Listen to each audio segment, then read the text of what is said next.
most intimidating settings in all of college football. Clemson, South Carolina, and particularly a night game where the Tigers, all the paw prints are ready, and here come the Seminoles with their revamped coaching staff following the paw prints into the stadium they call Death Valley. Florida State and Clemson coming up at the top of the hour.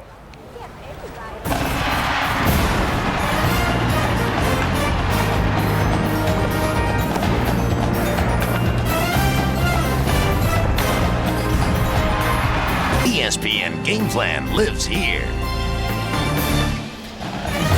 The dessert for a memorable opening weekend of the college football season. James Davis and C.J. Spiller, two of the top tandems in the country as far as returning rushing duos, third best returning from a year ago. They'll take on Florida State and their defense in a bit. Holly Rose in Clemson. As has been reported earlier, police here on Clemson's campus searched a hall earlier today in an administration building after they received an email bomb threat. Now, as of right now, we have not been told of any continuing threat or threat to the stadium. Fans have been told about it. Bobby Bowden and Tommy Bowden are apprised of the situation. Coach Tommy Bowden said he has not told his players yet. He does not have any new information at this point. I asked some of the fans here if it had anything to do with their decision in coming to the game tonight. They said no. All they're worried about is how this Clemson football team will be tonight on the field. And we certainly hope that continues to be the case. They did limit some of the things that fans could bring into the stadium there. So we're set to play ball coming up at the top of the hour with Florida State and Clemson. So the winner of this game, and a long, long way to go in the ACC race, but you at least get an early leg up in trying to make it to that ACC championship game, something that has eluded Clemson. Oh, this is a big game for both teams, but particularly Clemson. They have not won the ACC championship in 16 years. And all the Clemson fans say is because of Coach Bowden. Well, they're right. It is because of Coach Bobby Bowden from Florida State. He has won 12 championships during that period of time. I think that Florida State's had a very, very physical offseason. I think you're going to see a different Florida State team. I think you're going to see the type of Florida State team, if Drew Weatherford produces, that is capable of being a top 10 team. I think if you look at Florida State, they're led by their defense and defensive coordinator Mickey Andrews. But you look up front, nose tackle Andre Fruin, Myron Roll at safety position. They're going to put pressure on the running game of Clemson. Look at Clemson's offense when you break this down. 5 out of their 6 blockers up front, including their tight end, are new. This is their first games as starters. Plus you have a new quarterback. James Davis, C.J. Spiller, one of the best returning dynamic duels at running back. But if you don't have the guys up front operating correctly, it's going to be difficult for them to get positive yardage. The game plan for Florida State, stop the running game of Clemson early and often and put that quarterback in a position where it's second and third and long. Also keep an eye on the return game. Spiller and Jacoby Ford, one of the best return duos in the country as well. And this finally the opportunity to see the new look Florida State coaching staff and see what type of impact Jimbo Fisher as the offensive coordinator and Rick Trickett as the offensive line coach will have on the Seminole. And also Lou Holtz. Florida State and Clemson coming up at the top of the hour.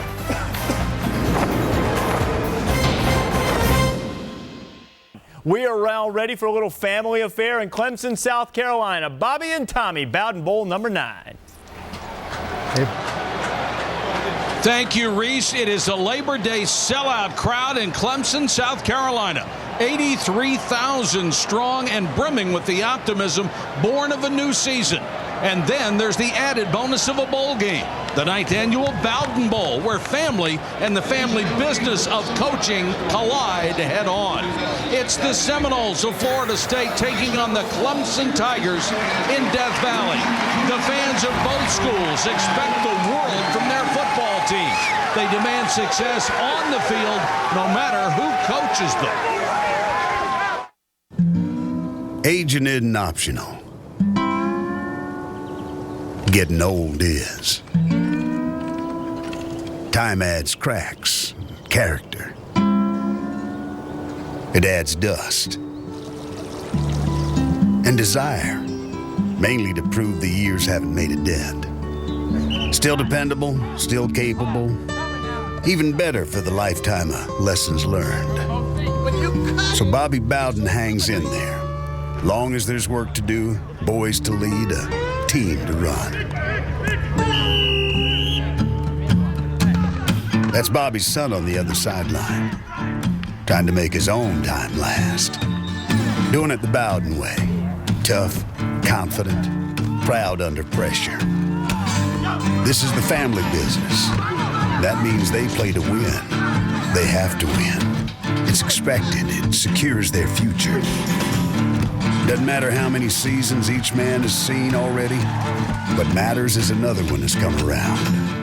Another chance to drive their team into tomorrow and a long stretch of glory days.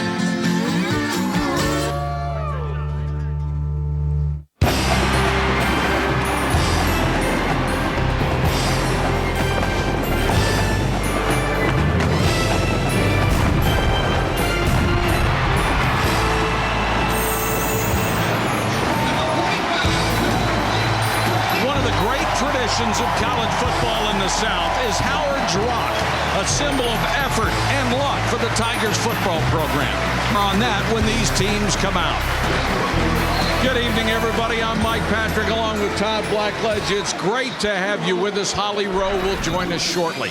Yet another disappointing season for Florida State led to some massive coaching changes. Now that's going to pay off eventually, but what does it do for them right now? Well, you're right. When Jeff Bowden resigned as offensive coordinator, it really opened the door for Bobby to make wholesale changes on his offense, led by a new coordinator, Jimbo Fisher, who came over to Tallahassee from LSU. And I think you're right. Bobby told us last night, I love the offense. Our coaches love it. But the real question is, how much do our kids grasp at this point? How much can they execute? You're right. This offense will be much better as the season goes along. The big question now, how good can they be tonight? All right, there are changes for Clemson as well, including a brand new quarterback, but they do have two veteran running backs, and they're one of the great tandems in all of college football. And a great running game is the best friend of a new quarterback.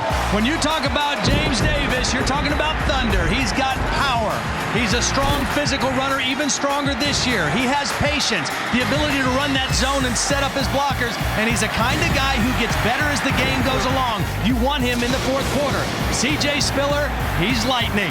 He's got the velocity. He's a track All-American, great speed, very versatile, an excellent receiver coming out of the backfield, and he's got that special thing all great backs have, vision to see potential tacklers, and then it's like the Roadrunner, baby. Beep, beep, he's gone. The question for Clemson, how will Rob Spence, the offensive coordinator, utilize these two backs in creative ways on the field together this year? All right, Todd, since the 1940s, with very few interruptions, the Tigers have gathered at the top of this hill to reach the field. They come on buses from the locker room, unload as the crowd goes crazy, and then start down. They added the tradition of rubbing Howard's Rock in the late 60s, a stone brought by a booster from Death Valley, California to Death Valley, South Carolina. Hall of Fame coach Frank Howard eventually tired of having it in his office and told a school official to get rid of it. Perhaps valuing the stone more than Howard, he had it placed on the hill. The coach liked it so much he told his players they could rub his rock, but only if they gave their all. Otherwise, he said, keep your filthy hands off of it.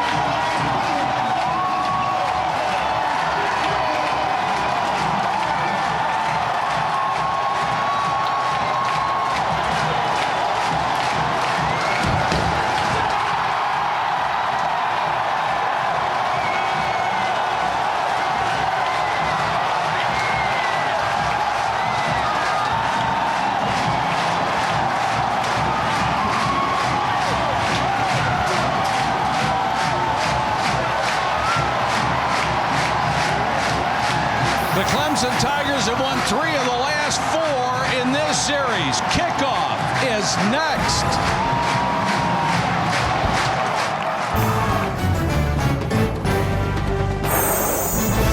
ESPN's College Football Primetime, brought to you by... Welcome back to ESPN's Back on Campus Weekend, presented by Dick's Sporting Goods. Welcome back to Death Valley. Clemson for Florida State and Clemson. Let's go to the sideline in Holly Rowe. Well, guys, as has been reported earlier today, a building on campus was searched by local and university police after they received an emailed bomb threat. As far as we are told right now, there has not been a threat to the stadium, but they have increased security here. The coaches know about the situation. Coach Tommy Bowden said he has not told his players because there's no new information right now. I spoke with people here in the crowd and asked them if it had any bearing on their decision to attend the game tonight. They said The only thing that they are worried about tonight is how this Clemson football team will be on the field. Holly, you don't see any worry in this stadium. 83,000 seats. I don't think there's one available, do you? I don't think so. And they don't have any seats painted orange here, so. No. It is a beautiful evening for what promises to be a great football game. Florida State is ranked in the top 20. Clemson is not ranked coming into this game. And Florida State is wearing all white uniforms for the first time since 1988. And here is the story on the kickoff rule change. Last year in the ACC, 2/3 of the kickoffs were returned.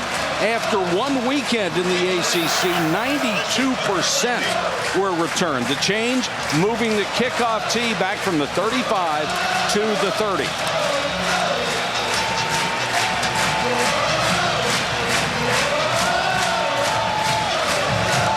Florida State will receive Mark Buckholtz. The last time he kicked the football in a game was in high school. He is a 4-year starter on the soccer team. Michael Ray Garvin and Preston Parker are deep to receive for the Seminoles, both with great speed. Garvin across the 20 to the 22. Here's Bobby Bowden to tell us about his Florida State offense. We'll start Drew Weatherford at quarterback. This will be his 3rd year to start. I really think he's ready to produce this year. Tailback, Anton Smith. If there's any guy on a football team we can't afford to lose is Anton, because it's too big of a drop-off behind him. I think he's capable of getting 1,000 if he stay healthy this year. And, of course, the key, the offensive line. You know, we're going to start two freshmen on the offensive line and 2 seniors and a sophomore. And that will be the key, because you can't do anything if you can't block. Weatherford play fake. Can't find anybody, tucks it. Weatherford, 43-yard line before he goes down. Nick Watkins made the tackle. Here's Tommy Bowden to tell us about his defense. Starting for the Tigers tonight on defense will be Philip Merlin at defensive end, Rashad Jackson, Darrell Scott, and Ricky Sapp, who says he's better than Gaines Adams. We'll find out tonight. 2 seniors in the linebacker positions, Tremaine Billy and Nick Watkins, and 2 veteran safeties in Michael Hamlin and Chris Clemens. Florida State will go with 3 wide receivers as Preston Parker comes in. Weatherford to the shotgun. Anton Smith trying to get outside, didn't have a chance, and it's Ricky Sapp, and there is his first confirmation for his coach that he can play the spot Gaines Adams did. Well, he's a highly skilled guy now. He's upped his weight from 220 to 240, and he made a big play there behind the line of scrimmage, and Florida State needs to be able to have some success running the football. I mean, if you want to have a balanced offense, which Jimbo Fisher wants to, that means you got to run it and throw it. In the last 2 years, they have been downright anemic trying to run the football, and that is an order of priority for Jimbo and the new line coach, Rick Trickett, who came over from West Virginia. And an awful lot of young players up front, including Rodney Hudson, who is playing in the 2nd college football game he's ever seen, and there looks like a delay penalty against the Seminoles.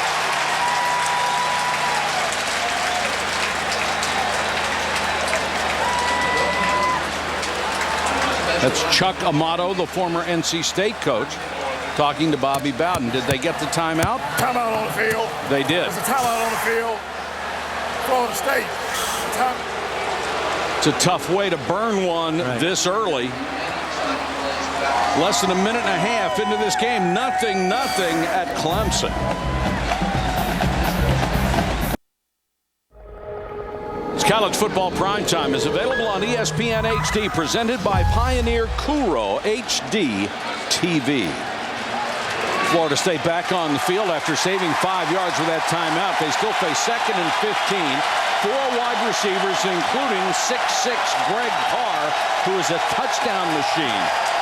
One of the emphasis for Clemson's DBs for about 10 days straight, 5 minutes of deep ball practice against these tall wide receivers. Blitz coming. Weatherford rolls away from pressure and taken out of bounds, the 39-yard line, chased down by the middle linebacker, Courtney Vincent. You know, Mike, you mentioned how young this Florida State offensive line is. Really, the center and the left side, extremely young. The center, Ryan McMahon, number 60, is a redshirt freshman, was a defensive lineman until last spring.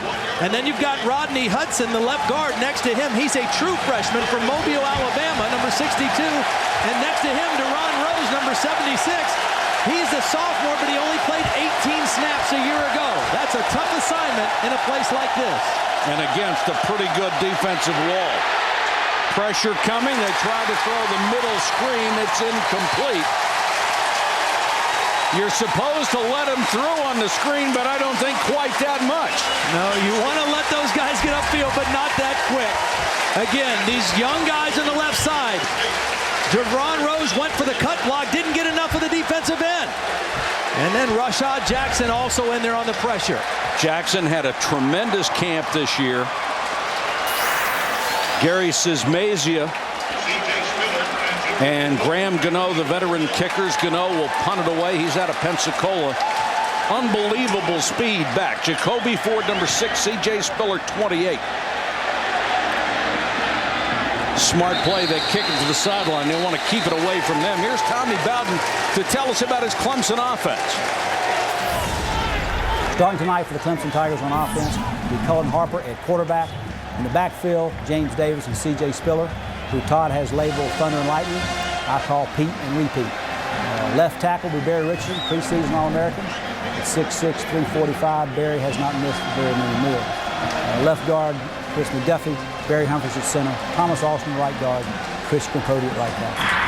So Cullen Harper is a new quarterback, but he's not new to this system. He's a redshirt junior. He's had 2.5 years in this system, but practicing, watching film, a little different than playing against the Seminoles. He has already earned the respect of his teammates by the tremendous work ethic he showed.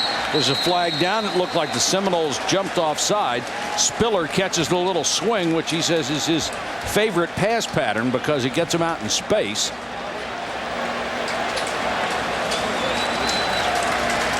And it will be a free 5 yards for Clemson. Ron Cherry, our referee tonight. Offside. Defense, number 96. It's a 5-yard penalty. Still first down. When you play Florida State, you know their defensive line is going to try to get upfield. They're going to try to penetrate the line of scrimmage. Good use of the snap count on first down by Cullen Harper to draw the easy 5 yards. Here we go. The first time quarterback is out here. That's Harper. That's Davis getting the direct snap from the quarterback. Or from the center, rather. Something more and more teams have tried to do. Spiller comes in motion. They fake it to him. Davis goes straight up the middle to the 47-yard line. A little option offense. This is like when you choose up sides in your backyard. The best guy gets the ball. Well, you fake the outside run to the speedster. Watch the fake to Spiller outside, and then James Davis is just going to run the inside zone. He's going to cut that inside and do what he does best. Get his shoulders square to the line of scrimmage and use that power. You need your wide receivers to block to get the running game going. Kendrick Taylor threw a good one that time.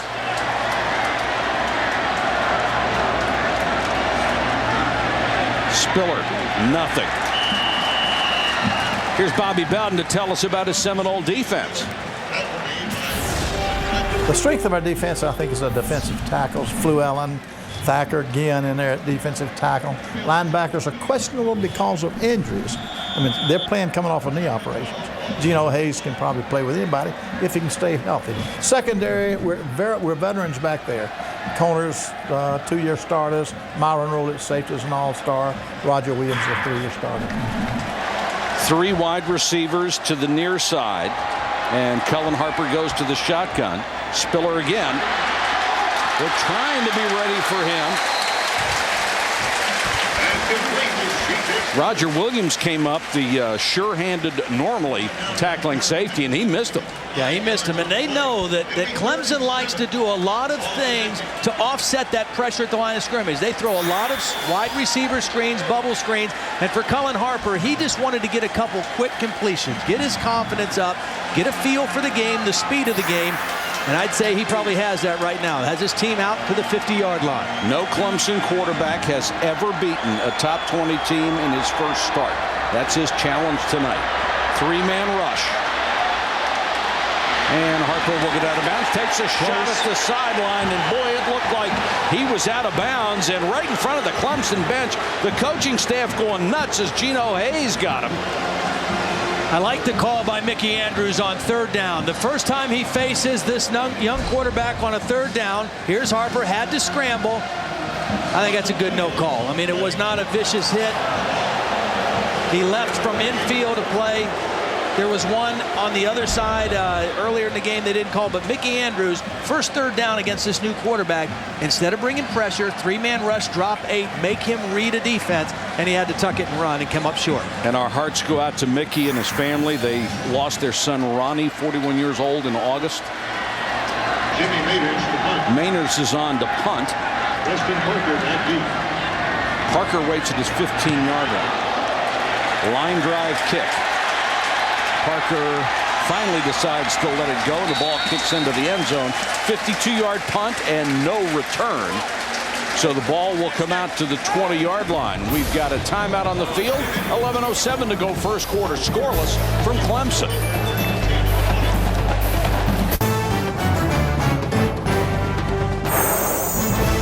ESPN's Welcome back to Clemson Memorial Stadium. 83,000 strong have seen both teams with the ball once. Florida State takes over again, this time from their own 20. Weatherford will go to the shotgun. Smith, the running back, he'll get the carry. Swallowed up. Didn't have a chance. Rashad Jackson, who lost about 15 pounds from a year ago, burst through and swallowed it. Last year, Florida State hit about rock bottom for them. 6 losses, the most since Bobby Bowden's first at FSU. They were whitewashed at home by Wake Forest. They were 103rd in the country in rushing, very unlike Florida State, and they only had a winning record because they beat UCLA in the Emerald Bowl. They have a lot they feel to make up for. Smith, 2 carries, minus 9 yards. Gets it again, got most of that 9 back, but he's up to the 23-yard line. Of course, when Jeff Bowden resigned, and that had been a point of contention, he being the offensive coordinator and the son of the head coach, that started an avalanche of coaching changes. Jimbo Fisher, who had had 5 players drafted at quarterback in 7 years at LSU. Rick Trickett, who could have just about named his job in college football as the offensive line coach, moved from West Virginia, and those are our Dick's Sporting Goods changes. There's Jimbo right there in the middle, up in the box. We talked about this earlier. I think eventually this blend of new coaches and some experienced guys, a guy like Dexter Carter's never coached before, but he was a great player, a first-round draft pick from Florida State who can identify with these players. Right. And these players can look up to and immediately respect. I think eventually these changes are going to pay huge dividends. It's just a matter of how quickly can they get to where they want to be. They were very dissatisfied with the state of the offensive line, the physical conditioning, and the toughness of Florida State players when they got here. And Rick Trickett said when he met his offensive line the first day, Jenny Craig is coming to town. Well, he did, because he worked these guys hard. He's an ex-Marine, and they lost collectively maybe over 200 pounds. I mean, he really worked them, and they're a much better looking offensive line, quicker and more athletic, and he thinks they'll be in better shape for the fourth quarter. Weatherford on 3rd and 7, rolling away from pressure. Boy, that was a pretty good throw, and Carr couldn't hold it. Pretty good throw by a quarterback knowing he's going to get drilled, because Courtney Vincent, number 45, was the guy pressuring Drew Weatherford. And Drew Weatherford hung in there, got his shoulders square, rolling to his left, and delivered a perfect throw, knowing he was going to get hit. And that's one his receiver needs to come down with. Quarterback takes a shot like that and puts it on the money. Greg Carr, with those long arms, has to pull that one in. Carr, known more as a deep threat, that time ran a sideline pattern. Ford and Spiller, as they used 2 deep. Both of these guys track champions. Ford back to the 45. Here's what Bobby Bowden had to say about shaking up that coaching staff during this offseason. I've coached 55 years and never had to change a staff. You know, I've occasionally lost a coach, but to lose 5 of them like we did, I really hated it, but I felt like, gee, I'm working for Florida State University. They expect me to do this, they expect me to do that, and I owe it to them to do what I feel is the best for our football program. You know, you talk about the offensive changes, but Chuck Amato back on the defensive side, a big bonus for Bobby Bowden as well. Fake to Spiller. And picking up a couple, Cullen Harper. Chuck Amato was a longtime assistant and really is now the executive head coach for Bobby Bowden. Takes care of a lot of the day-to-day operational things in the office, allows Bobby to just focus on the things he needs to focus on. He's also kind of the disciplinarian for the Florida State football team. And him back, I think Bobby, just a comfort level for Bobby Bowden and a comfort level for Mickey Andrews as well, the defensive coordinator. Florida State jumps again. Here comes a call from the line of scrimmage. Get them to show their hand and then look to the line for a change of play. Harper short set, pump fake, and out of bounds. Wouldn't have counted. Kendrick Taylor actually ran out of bounds. He would not have been allowed to have made that catch. Well, the pump fake got what Cullen Harper wanted. He got the cornerback to bite. Watch Michael Ray Garvin bite on the quick throw. And so he has a shot in there before the safety can come over, but just not able to make the connection. Taylor has to be more aware of where that sideline is. Yeah. 3rd and 9. You notice the graphic on Chuck Amato, executive head coach. They had to dream that one up. They've already used assistant head coach and associate head coach as well as head coach. What's next? 3rd and 9. Pressure coming on Harper, too high. Intended over the middle for Jacoby Ford, but he was bracketed. Flag down as well. I mean, both these teams have very solid defensive fronts. Cullen Harper not able to get this ball, get his feet set the way he wanted to because of Andre Fluellen getting pressure. And it's going to be offensive interference. Or 4th and 9, so I would assume Florida State will turn this down, although we'll see. Right now, I think field position is a critical aspect of this game because I don't think either offense is going to have a whole lot of success against these defensive football teams. And so the punting game, punt protection, flipping the field and field position, very, very important for both these teams. And the last time that Manners was on to punt, I thought he took a long time. Florida State was very close to blocking that punt. I think that's going to be a big issue here. Number 6 on the offense. The penalty is refused. 4th down. So far, Clemson has certainly had the big advantage in field position. Hasn't been able to do anything with it as yet. No, but you keep the pressure on. You know, you keep punting them down there, and you make Drew Weatherford come out with all those students behind him and try to execute this offense with a young offensive line. If you have the advantage in field position, even if you don't have a lead on the scoreboard, try to keep that advantage, keep that other team pinned down. Make them go the long field. Mainers to kick to Parker, who only had 1 kick return a year ago, replacing Chris Davis.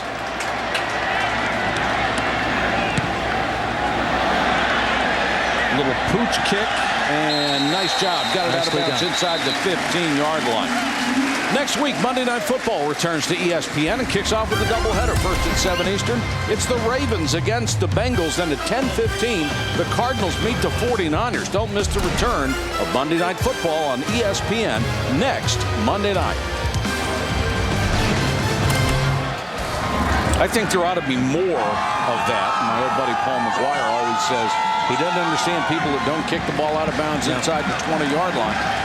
Seems to make an awful lot of sense to me. Absolutely. I mean, you're still talking about going 86 yards for a score. And that's the advantage you want to keep because that puts pressure on an offense. It puts pressure on a quarterback. It puts pressure on a play caller, an offensive coordinator when you're at the short field. Weatherford Throws to his fullback coming out of the backfield, Marcus Sims, but he can't keep his feet. Let's go to Reese for a SportsCenter 30 at 30. Reese? All right, Mike, a couple of baseball pitching notes. Pedro Martinez is back for the Mets. He went 5 innings through 76 pitches, hit the radar gun at 90, got his 3,000th career strikeout in the process, and got the win against Cincinnati today. He's coming back from a rotator cuff problem. Meanwhile, Ichiro went yard against Roger Clemens. That was his 200th hit, or got his 200th hit. Clemens, meanwhile, is going to have an MRI on his elbow after suffering pain. Much more on these stories. SportsCenter after the game. Stay current with ESPN News. Thank you, Reese. 2nd and 10. Weatherford straight back. Out in the flat again, intended for Sims, the fullback, and too high. Byron Maxwell was out in the coverage. Weatherford is a guy whose first couple years have been a disappointment. Well, somewhat. I mean, he's still thrown for over 5,300 yards and has done a lot of good things, but just inconsistent, as a lot of young quarterbacks are. Now, he clearly earned the job in a long battle with Xavier Lee this offseason, and this summer, he's the guy that Jimbo wants to go. And Bobby Bowden says, you know, he's finally now a redshirt junior. This is when we're used to having a guy become our starting quarterback. That was Xavier on the sideline. Maybe a better athlete, maybe not a better quarterback.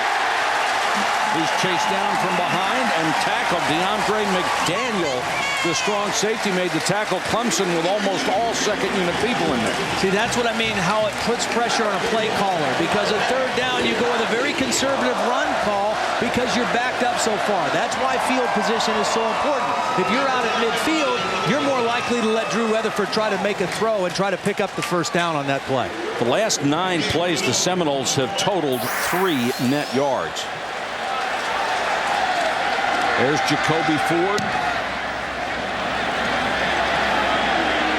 at the 38. Muffed it, got it back at the 42. 43-yard kick and no return, although Ford had a real good shot, had a lot of green in front of him. Tigers will begin at the 43-yard line. Clemson was known for getting off to slow starts and then coming on with a rush. Last year, they started 7-1, were ranked as high as 10th. Davis and Spiller racked up over 2,000 yards rushing, but they lost 4 of the last 5, including their bowl game, because people decided the running game was not going to beat them anymore, and they couldn't throw it. Well, the turning point for Clemson's season came on a Thursday night in Blacksburg, Virginia. Virginia Tech beat them 24-7, and as Tommy Bowden said, they broke the code on how to stop our offense. Fake to Davis, end around to Jacoby Ford. Ford off to the races.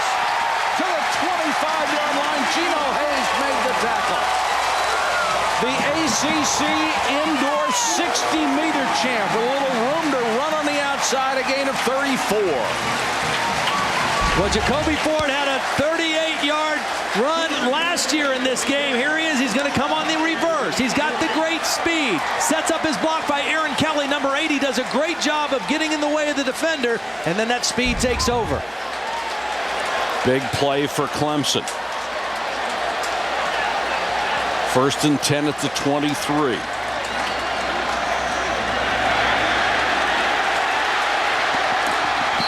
Inside the 15. Gain of about 9 for Spiller. Davis threw him a block.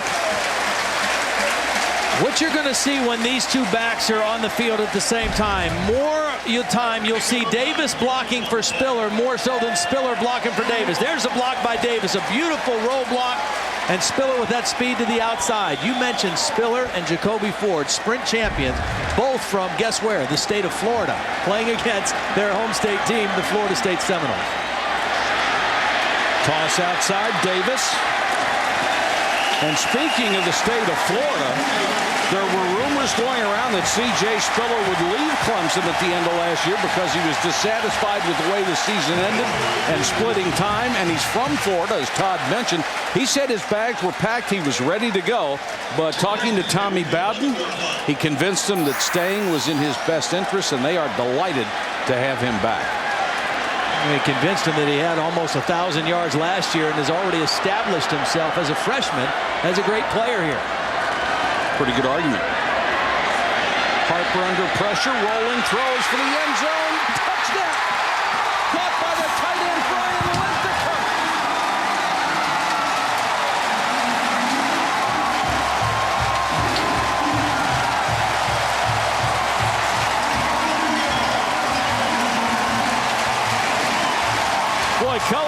Harper has to be about the happiest guy in the state of South Carolina right now. A beautiful play by Cullen Harper and a beautiful play by Linthicum. Both of them excellent individual efforts on that touchdown. Linthicum, an import from Farmington, New Mexico. A freshman, 6'4", 235. Buckholz, the point after. And the Clemson Tigers have taken the lead at home. 7-0 on Cullen Harper's first touchdown pass.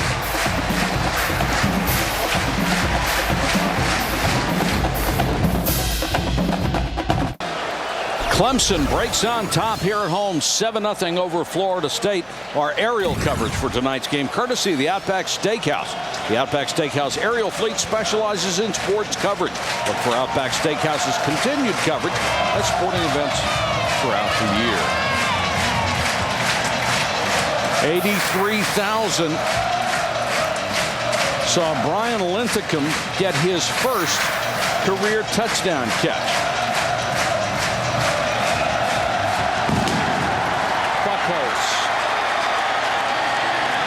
Down to the 3-yard line, Michael Ray Garvin. Nowhere to go. Let's go back to the touchdown, and I want you to watch two things. Number one, watch as Cullen Harper comes out here. Watch him elude the pressure of Neefe Moffitt, and then when Linthicum goes to the end zone, watch him use his body to shield the defender, Roger Williams, almost like boxing out for a rebound and catching the pass. Watch. Excellent job by Harper eluding the pressure, and then Linthicum uses that big body to shield the safety and make the catch for a touchdown. Not bad for a guy who was playing high school football last fall. Nice little telestrator you got this year. Pretty arrows, all sorts of little bells and whistles on this thing. Florida State, their best start so far, the 21. They've been pinned. Here's the flag, and they're going to blow this play dead as they try to the reverse to Preston Parker. Prior to the snap, false start, 45, offense. It's a 5-yard penalty. You know, one thing, as we see Florida State struggle a little bit offensively, and you take a look at what their numbers, 3 drives, only 26 total yards. The thing to keep in mind, though, this Clemson defense under Vic Koenning is pretty doggone good. For the last 2 years in a row, they've ranked in the top 25 of all 4 of the major defensive categories. That's the first time Clemson has done that since 1990 and 91. I mean, this is a very experienced defense with some real playmakers on it. Trying to rotate a lot of guys in and out of that defensive line on a hot night. And it's worked for them so far. Weatherford under pressure, throws the middle screen, and that's the fullback Marcus Sims. Let's go to Holly Rowe. Well, guys, we talked to Coach Bobby Bowden yesterday about all these new offenses, everything that's so exciting for them right now. He said, you know, I talked to Jimbo Fisher, and I said, what are we going to do if they do this? And he said, oh, well, we'll just do this. He said, I feel very comfortable with Jimbo's knowledge, how he's got things set up. What I don't feel comfortable with at this point is how much of this do our boys really grasp? You know, a coordinator who's a coach for a lifetime, he gets it, but how much do these young guys get it? It's very different trying to implement things in a meeting room or talking to your coach or here in Death Valley, guys. That's a big question mark for Florida State right now. And Holly, that's what people have to remember. These are basically the same players that went 7-6 a year ago. Ball's loose. Did it come out late? It did not. Clemson has it. Parker with the fumble. Preston Parker is a potential playmaker for this Florida State offense. We saw the reverse to Jacoby Ford for Clemson. Here's a reverse to Preston Parker, who is trying to fight for extra yardage. Watch Parker try to fight for extra yardage as Hamlin wraps him up.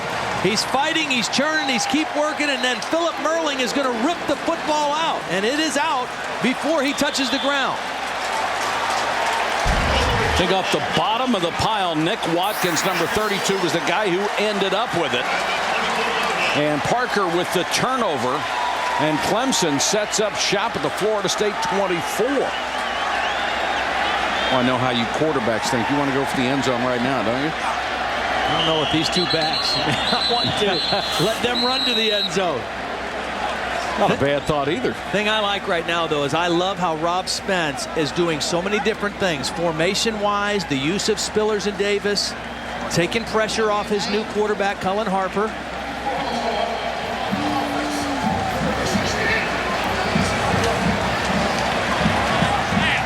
And the other thing about Clemson, this was a team last year that had 4 senior offensive linemen, redshirt seniors. And the only returning starter is Barry Richardson, the left tackle up there. So a new offensive line for Clemson as well. He's an Outland Trophy candidate. He's a great player, but inexperience all around him. Davis shakes it, tackle, cuts back to the 20, 10, 5, touchdown Davis.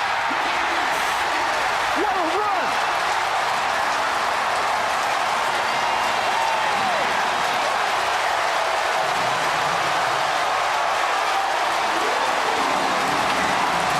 Talk about a guy who would not be denied. When you have speed like Spillers and Jacoby Ford, you have to respect that fake of the reverse, and they're doing a great job of mixing that in. James Davis faked the reverse and showed great balance in getting it to the end zone. Buckholz for the point after. Clemson has scored 2 touchdowns in a minute 14. They're on their feet at Frank Howard Field at Clemson Memorial Stadium. 14-0 Tigers.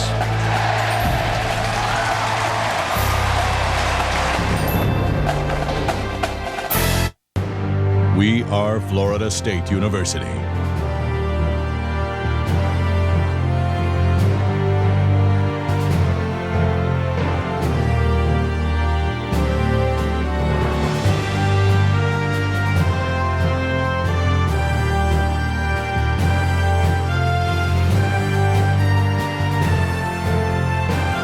The unconquered, in the classroom, in the game, in life.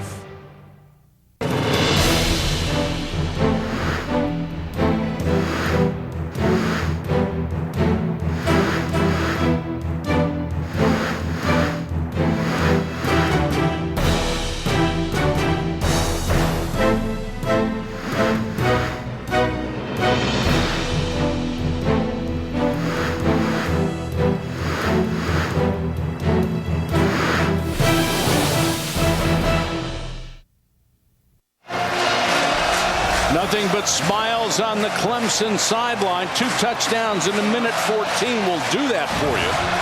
And they're on top of 19th ranked Florida State, 14-0. That was a great run by James Davis. Absolutely was.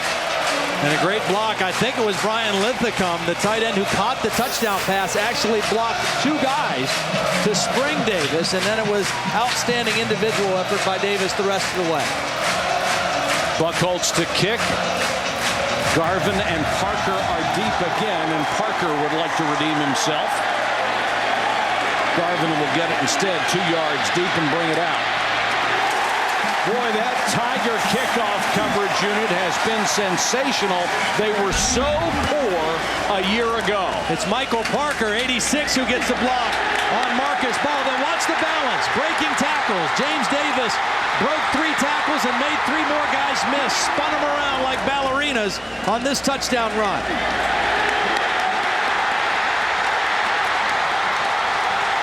We talked about C.J. Spiller having the vision. James Davis got pretty good eyes, too. Yes, he does. He saw those white shirts.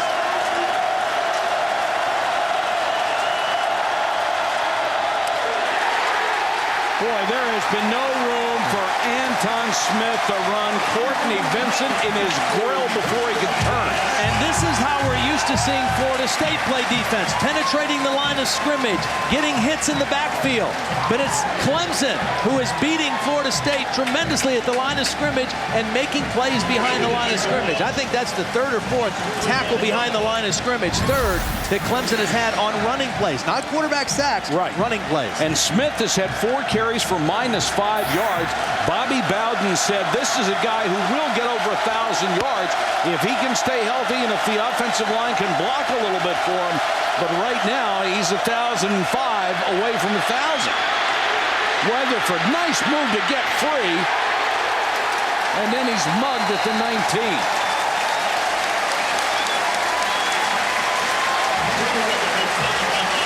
You watch these Florida State guys. These offensive linemen are looking at each other. They've got their hands on their hips. They're wondering what in the world is going on. It didn't work like this in practice. We were much better, it seemed, in practice. But right now, Drew Weatherford, the most experienced guy in there, he's got to get these guys together. He's got to pull them together, calm them down, and say, look, we got a lot of football left to play. Let's figure out some ways to make a couple plays. This is his third year as a starter. Wherever Trickett has gone, his offensive line has been sensational, especially in the running game. Weatherford just can't seem to find anybody open. Throws this one to the sideline, and Carr makes the catch. But there is a flag down that came down right at the snap. Would be a gain of 20. But they're walking back toward the line of scrimmage.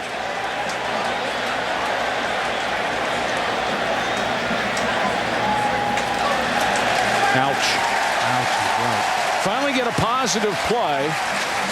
And a big one, really, on 3rd and 13. On the play. 5 men on the offensive line of scrimmage. 5-yard penalty. We'll replay the down. Usually you get called for only having 6 on the line of scrimmage. They only had 5 that time. So, again, new coach, new system, new formations, new play calls, new offensive linemen. That adds up to some mistakes in a hostile environment like Death Valley here. Well, you wonder how many times Bobby Bowden has said dadgummit throughout his career. I think he had a dadgummit on this series. And here's the field position in Clemson's favor again. How dangerous does Jimbo Fisher go on this 3rd and long? 3rd and 18, 3-man rush. Weatherford to Smith on the screen. Nothing doing. What a terrific play by Clemson. Nick Watkins, the linebacker from the weak side, smelled out the screen and was right there.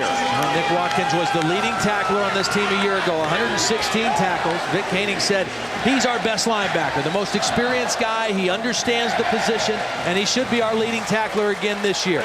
He's on the Butkus list this year as potentially the best linebacker in the country.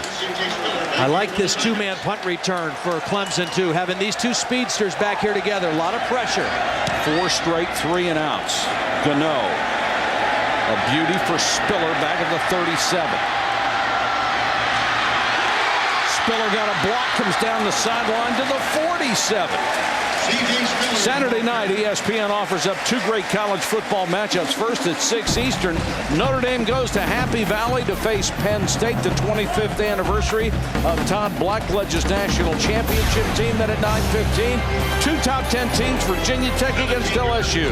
College football primetime presented by Hampton, Saturday night on ESPN. Look at the field position again for Clemson. On that punt return, Byron Maxwell, a backup cornerback, got an excellent block, allowing Spiller to get it across the 50. Rob Spence, very easy to call plays when you're on the other team's 45 to start. Clemson has lived on this side of the field in the first half. And Harper throws this one behind Jacoby Ford. The timing on that one was never very good. Well, it was good defense by Florida State because they went for a deep one, tried to get a touchdown, and it was double covered. Florida State was not fooled on that play. But look at that average starting field position. Clemson on the opponent's 48 just makes for much more aggressive play calling. That's what you saw right there. A very aggressive play call by Rob Spence on 1st down. But well defended by Florida State. And what tremendous pressure it puts on that Seminole defense. Yep. 2nd and 10. Here we go. Here comes another situation. Snap. This is Spiller taking the direct snap now. Davis moves back with him, and now Spiller will run the option and hand it off to Davis. Spiller was a quarterback back in the 8th grade, but we don't expect him to throw much. Maybe on a halfback option pass. They may pull out the whole thing tonight. Well, Rob Spence did a lot of studying. He watched a lot of different people, one of them being Arkansas and their use of Darren McFadden and Felix Jones. The only difference is he wants to throw the football a little bit better than Arkansas did last year. But we're going to see a little bit of everything. We've seen both those guys now in the quarterback position taking that direct snap. Harper is an eligible receiver because he does line up in the backfield, not under center. Harper now can't find anybody. Runs now, throws down the sideline and incomplete. Boy, there was a lot of contact there by J.R. Bryant using a little arm bar at the sideline. Another job by Mickey Andrews calling for a 3-man rush zone defense on 3rd and 9 and forcing the new quarterback to not just worry about pressure, but how do you read 8 defenders? How do you find openings against 8 defenders? A good call on 3rd down to force the Clemson punt. One of the longtime stalwarts in college football. He was a defensive coordinator here from 1977 to 80 under Danny Ford. Mainers to kick to Parker, who waits back at his 10. So great field position for Clemson, and they can't do anything with it this time. Little pooch kick, this one well off the side of his foot, and the official's going to mark it well outside the 20-yard line, all the way up to the 28. Let's check in with Holly. Well, guys, I was just listening into the huddle where offensive line coach for Florida State, Rick Trickett, was talking with his offensive linemen. Clearly, they're struggling today, and he is one to scream and yell, but today he is very different in his demeanor. Guys, he is the patient teacher right now. There's a lot of communication going on.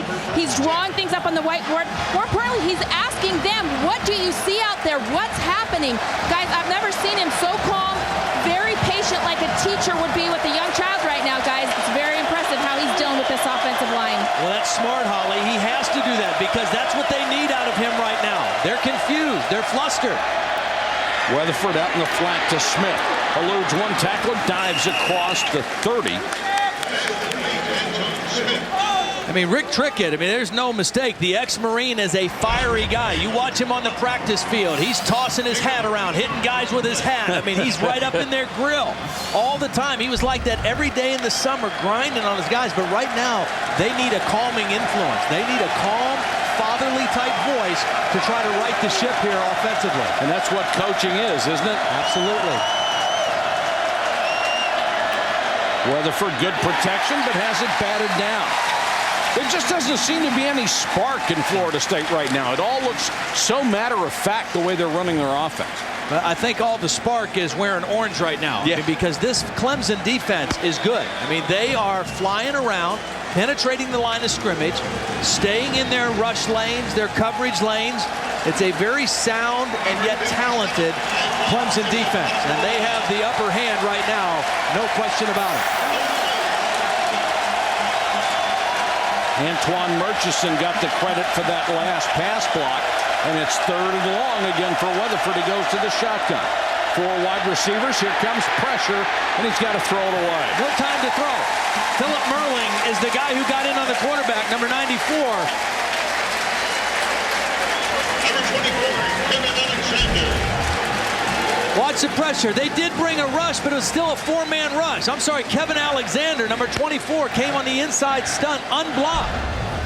It wasn't an all-out blitz. It was only a 4-man rush, but a little confusion, again, for the Florida State offensive line. He's a sophomore from Rayford, Florida. And now Ford and Spiller will go back again, and it looks like there could be great field position once more for Clemson. And this punt will take a Tiger bounce down to the 40. 29-yard kick, but here are the Tigers with great field position again.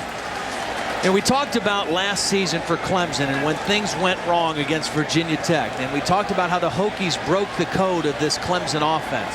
What they did was they realized if we put enough guys up there and can stop Spillers and Davis and force Will Proctor, the quarterback last year, to make intermediate throws, we're not sure he can do it. And for the rest of the year, Clemson offense struggled. And Tommy said, when we were winning games early and scoring a lot of points, we should have worked more on our passing game. That was the mistake they made last year. Davis up the middle, gets about 4. And that will do it for the first quarter. And it has been all Clemson Tigers. They have won the battle of field position, and they've won the battle on the scoreboard as well. They are up 14-0 at home against the Seminoles of Florida State.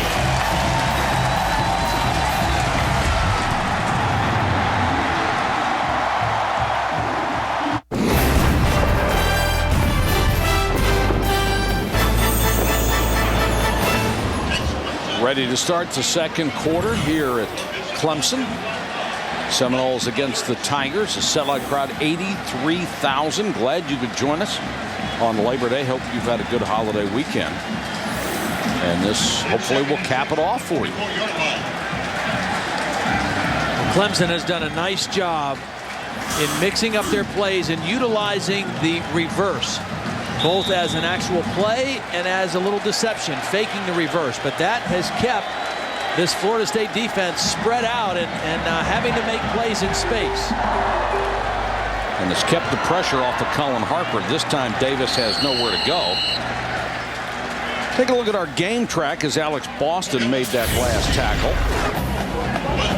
Bowden Bowl 9.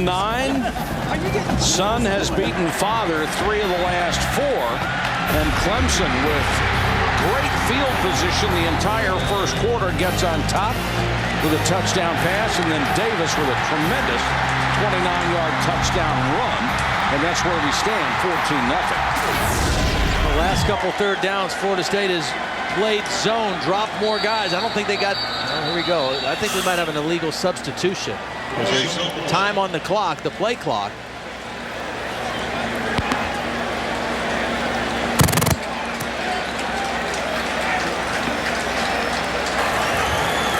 Illegal substitution, defense. It's a 5-yard penalty. Still first down. Now, that doesn't seem like much, but to me that's a huge play because Florida State had them 3rd and 6, and now it's 3rd and 1. And so now with Davis and Spiller, you don't have to ask Cullen Harper to make a play. You just got to say, hey, number 1 or number 28, get us the first down and 4 new downs. I mean, that's a huge penalty for Florida State, who's playing with their backs against the wall right now. And they go with a 3 tight end formation. Spiller, the sprinter, is the tailback. Florida State jumped. Spiller outside. Well, if you get a shot to tackle him, you better take advantage of it. One guy misses, he's liable to be gone. That's the second time that Clemson has gone on a longer snap count and gotten an easy 5-yard penalty against Florida State. Looked like Nefi Moffitt that time. And that's not a rookie quarterback move. That's a veteran kind of move. Yeah, short yardage play. You know that defense is trying to get across the line of scrimmage, guessing on the snap count. And you get the easy 5. And then you also go ahead and run the play because with a guy like Spiller, he might be able to take it to the house.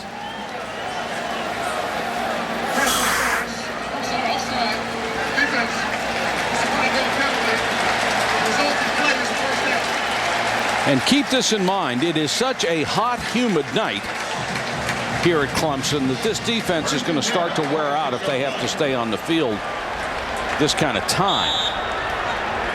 They're out there constantly. Can only do so much with the misters.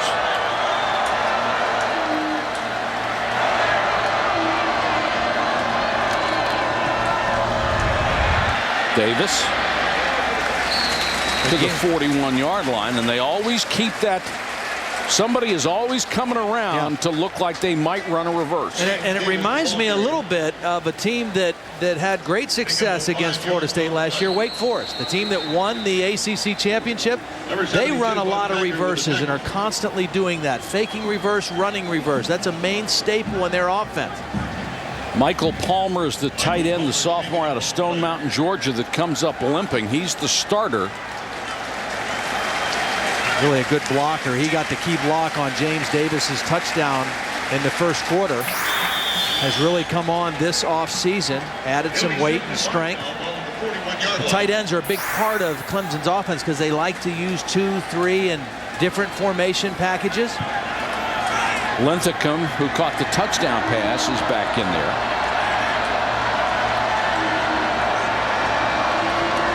Harper to the shotgun, quick throw, flanker straight. And there goes Kelly. Touchdown. They set that up beautifully. Thomas Austin, the right guard, got out there and threw him a good block. Other receivers were downfield throwing him a block. And Kelly takes it in for a touchdown.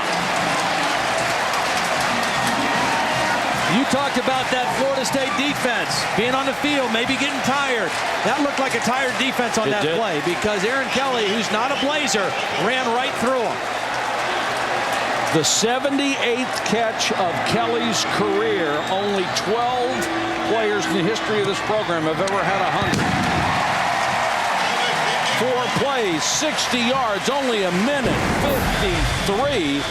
And look at this, Clemson by 21.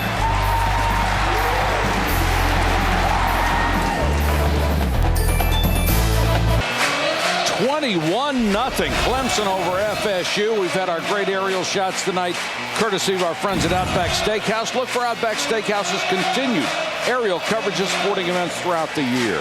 Clemson so far 3 touchdowns. Florida State has 1 first down, and it came on the first play of the game, a 22-yard scramble by the quarterback. And that lack of offensive production has worn on this Florida State defense, both physically and psychologically. That did not look like a fired-up Florida State defense on that play.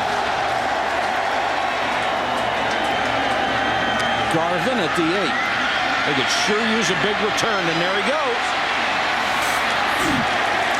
Across the 30 to the 32-yard line, by far their best starting position after a kickoff. Let's go back to the touchdown now. Here's Aaron Kelly. All right, he's going to catch this wide receiver screen, which Clemson loves to run. When Florida State tries to get penetration over the line of scrimmage, they throw these wide receiver screens. Thomas Austin gets a block, and what you see is the center, number 71, Barry Humphries, with more bounce in his legs than the Florida State defense. That was a tired-looking defense on a play that is not supposed to go for that big of a yardage against you. Can the Seminoles adjust? Complete pass on first down to Preston Parker. Guy who's having a great spring this year. They expected wonderful things of him. Then he had a shoulder injury and it really slowed him down. He is a very tough, competitive guy, and the coaches love him. Now, he had the fumble earlier in the game, but they want him in the ball game. He's got a little of that quickness and shiftiness and that ability to make something happen after the catch. I think Florida State's going to have to really put the ball in Drew Weatherford's hands a little bit more right now and let him use his throwing skills. And if they want to get the ball to Anton Smith, they might have to throw it to him, because when they try to line up and run right now against this Clemson defense, it's been like running against a stone wall. Well, if you were Anton Smith right now, you wouldn't want him to hand it to you. He hasn't been able to get out of the backfield. Just shy. This is the first time the Seminoles offense has managed to get past its own 40. Smith said, this year I'm going to be the featured back. It's my time to shine, and I want to make my teammates proud of me. I think the guy who has to step up for Florida State right now is Dakota Fagg, number 81. He's their go-to receiver. He's had a great camp. He's a senior, and they need a senior to step up and make some plays right now. They'll give it to the fullback, trying to get only their second first down, and Marcus Sims is drilled. Boy, they just ate him up. Darrell Scott, the nose man, the first man to hit him. Well, from the very first play, they have been on it. They have been across the line of scrimmage. They've been running to the football. They've been gang tackling. They've been knocking the ball loose. This Clemson defense, with 7 returning starters from a pretty good group a year ago, has had the upper hand throughout this first half against Florida State. Lost about half a yard, third down. Weatherford trying to get it himself under pressure, and he won't get it. Boy, the Clemson defense just swarming inside. Tremaine Billy, who missed almost all of last year, had a broken ankle suffered in preseason, had started 18 straight games. He is back. Philip Merling was also in there, the big defensive end. I don't know what that play was, because that looked like a bust. It looked like a bootleg, but there was no tight end releasing out quick to throw to. I don't know if Weatherford went the wrong way, if Anton Smith went the wrong way, but you certainly don't want that on a 3rd and 1. And Clemson did not go the wrong way. Gano to punt. Fake punt. Special teams has always been big for Florida State. He's on the run, and I'm not sure he wasn't across the line of scrimmage when he punted it. If he had been, it would have been a first down.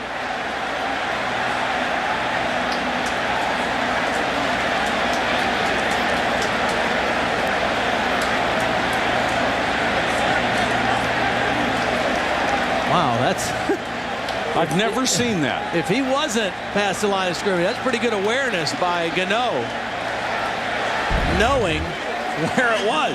Now watch the yellow line. No, that's the first down. The yard line's the 37-yard line. Right. And he looks like he is just barely behind it when he kicks the football. I'll tell you what, that's hard for a punter to know that. I mean, there's a flag right there. There's a marker right there. That was one of those, if you can get the first down, take it. If not, be creative. Well, he created an 18-yard punt. That's what he created. And Clemson, instead of being backed up, has it again at its own 46, and now Cullen Harper wants a timeout.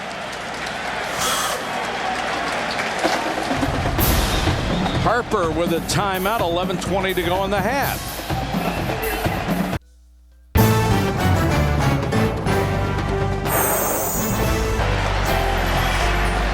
Clemson with the football as their defense has shut down the Seminole running game and the passing game. And Cullen Harper so far 3 out of 7, but 2 touchdowns. Yeah, not bad. He's done a good job of managing the game. Good job with his ball handling.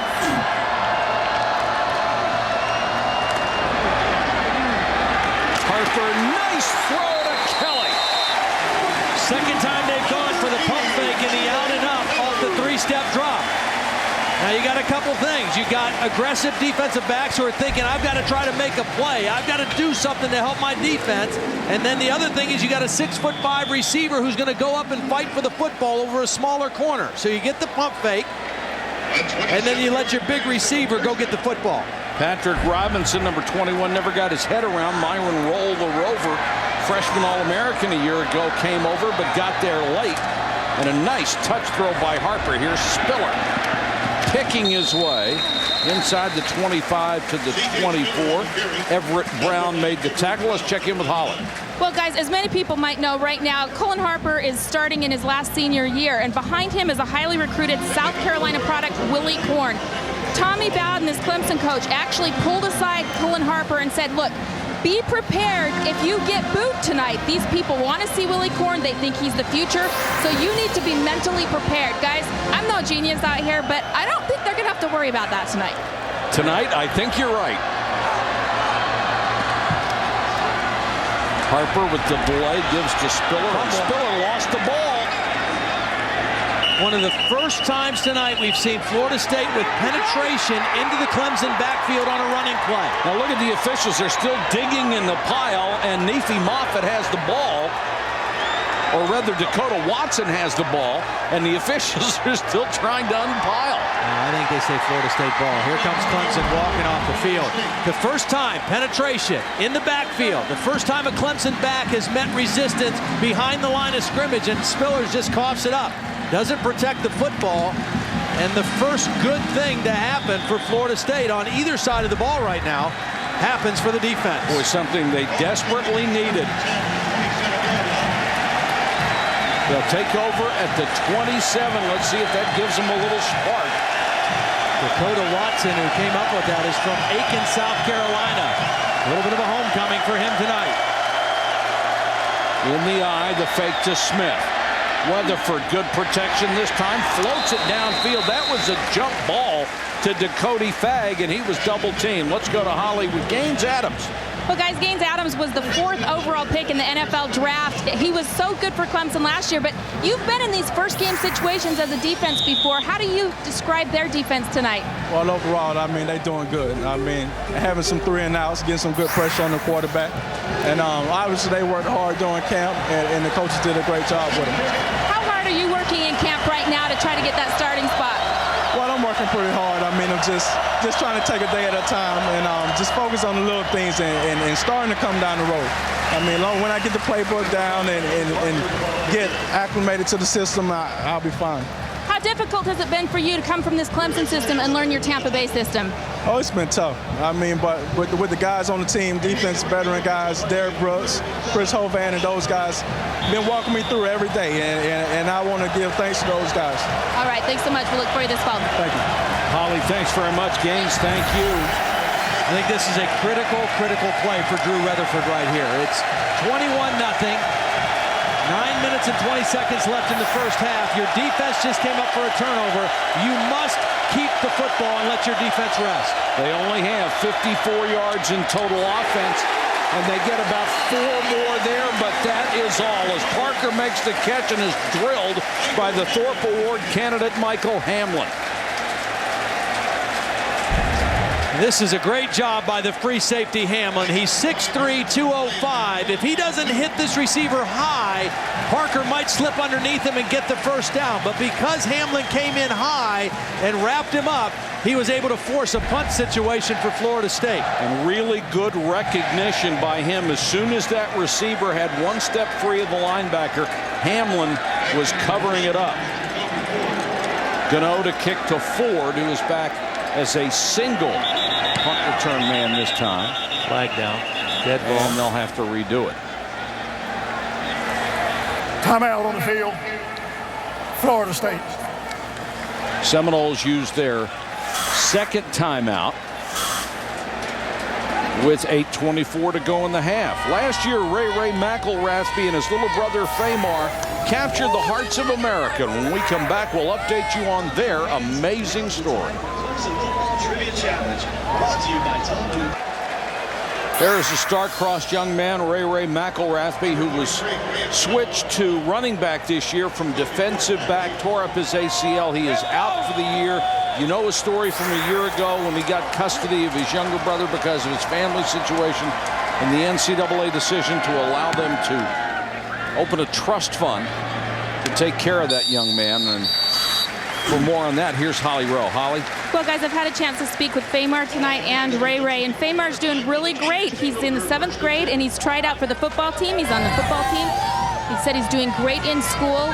Ray said he's still doing a great job doing chores around the house. He hasn't asked for any allowance. He doesn't like having the money on him, but everything seems to be going very well. Ray is a little frustrated about his injury, of course, but he's going through rehab and trying to do the best he can for Clemson right now.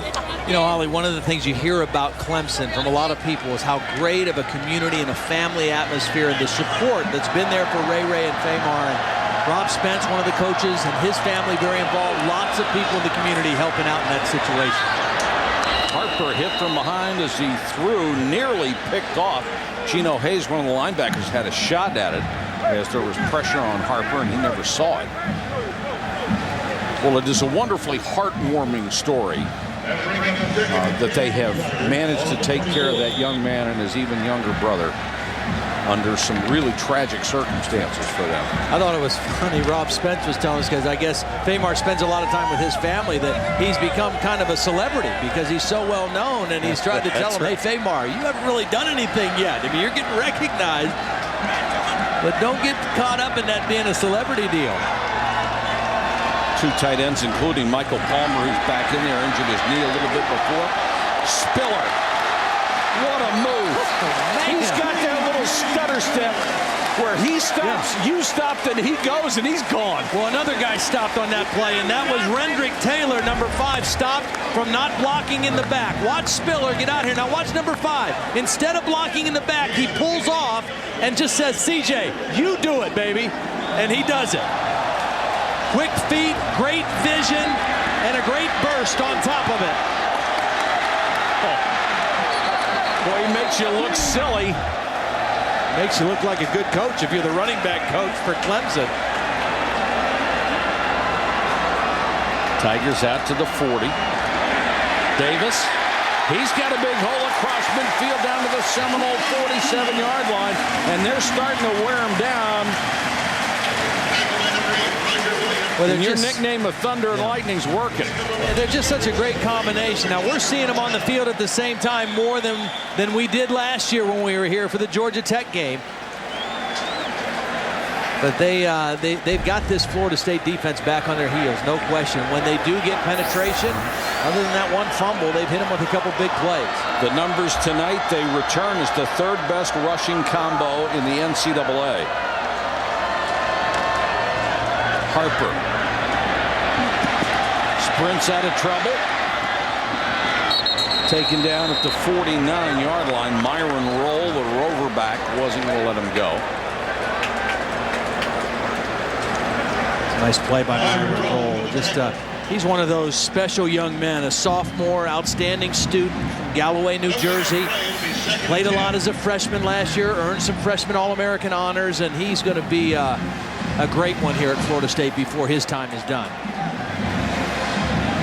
First team freshman All-American a year ago, the ACC Defensive Freshman of the Year. This is a veteran secondary for the Seminoles. You expect them to have great defensive backs, and they do again. Harper overthrown, intended for Aaron Kelly. For more on Myron Rolle, here's Holly. Well, Myron Rolle had a very busy summer, not just preparing for football season, but as a student in a study abroad program over in London. Guys, his goal is to become a Rhodes Scholar. He did visit the city of Oxford, see what that's all about, and set his goals high for that. He is an amazing student. After his entire career, he got his first A- last semester. He said it was in organic chemistry. Guys, I think he's setting some pretty high goals for himself if an A- is unacceptable. This is a terrific man. He said he learned a lot about other cultures, and he also represented Florida State. He wore his gear around London. People were asking him about it, and he said he was very proud to be an ambassador. Holly, I know how he feels. I got an A- once. What class? Speech, I believe. It's Thomas Austin, the starting right guard, down with the injury. With Myron Rolle, though, I mean, you see some of those pictures, some of the things, and the glasses, and some people might think he's kind of nerdy. But how do you call a guy who's an All-American football player a nerd? I mean, he's not. You don't. You don't, or you get busted right in the chops. I mean, this guy. I mean, what do you think his teammates thought of him when they saw a picture of him riding a camel?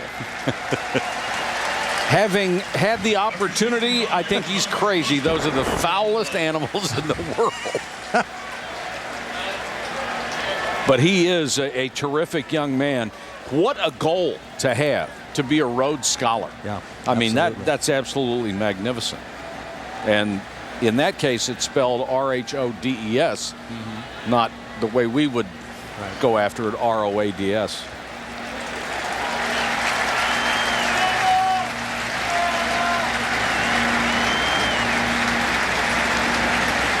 Thomas Austin was one of those guys out in front on Aaron Kelly's touchdown run on the wide receiver screen. Getting helped off the field now. Again, this is a relatively new offensive line for Clemson. Barry Richardson, the left tackle, the only returning starter. Thomas Austin, a sophomore out of Camden, South Carolina. And usually when you have a lot of new kids, it means you don't have a great deal of depth.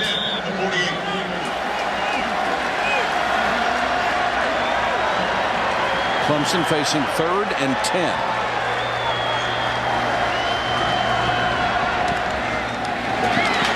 Harper throws underneath, and that's a nice play by Roger Williams, because, you know, if you miss that tackle on C.J. Spiller, he's turning that upfield for at least a first down, if not more.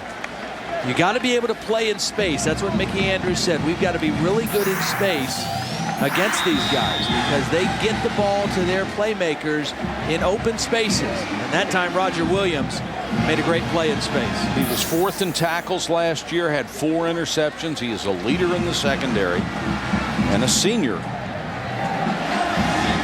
So Clemson will punt it away. Mainers will kick to Parker.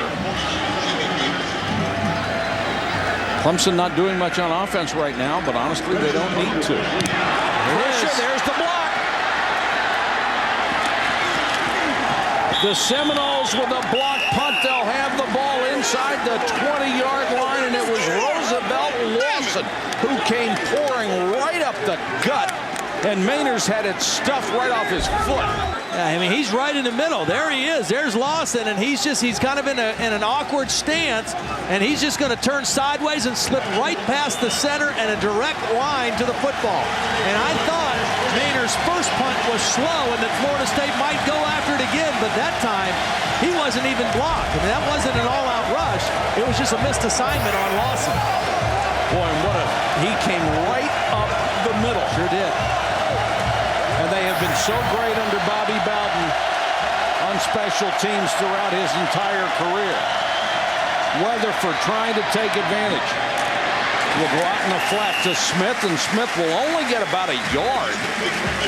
Nick Watkins was out there shadowing him in the flat. This is a must-score situation for the Seminoles. You get a break like that, you have to take advantage.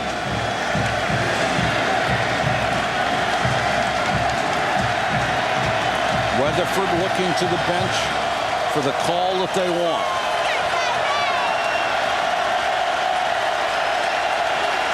Fagg and Goodman are the wide receivers. Smith, maybe another yard. Courtney Vincent made the tackle. Preston Parker was in the slot that time. No sign of Greg Carr, who was the guy they like to throw the high passes to in the end zone. Well, they're not quite close enough to do that yet. I mean, they've got to pick up a first down here.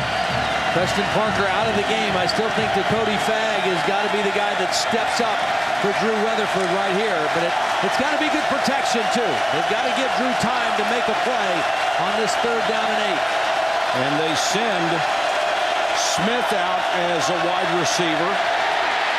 Spread formation, throw it to the corner of the end zone, and it's out of bounds. It was intended for Anton Smith. Tremaine Billy was putting the pressure on, and that may have been a bad formation.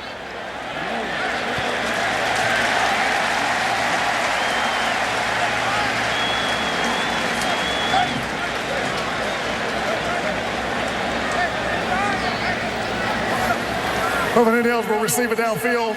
Offense, number 81. The penalty is refused. Tremaine Billy is right here, and it's only a 4-man rush, and you should have enough guys to pick it up. They release the tight end, and nobody turns out on the outside rusher. I mean, that's 4 against 5, and you should be able to block that. Well, they said 81 was the ineligible receiver. I think that's because Cody Fagg was covered up by a flanker. So he was not eligible, even though he's a wide receiver. Now they'll send on the field goal unit, and they'll try a 36-yard field goal. Sismazia,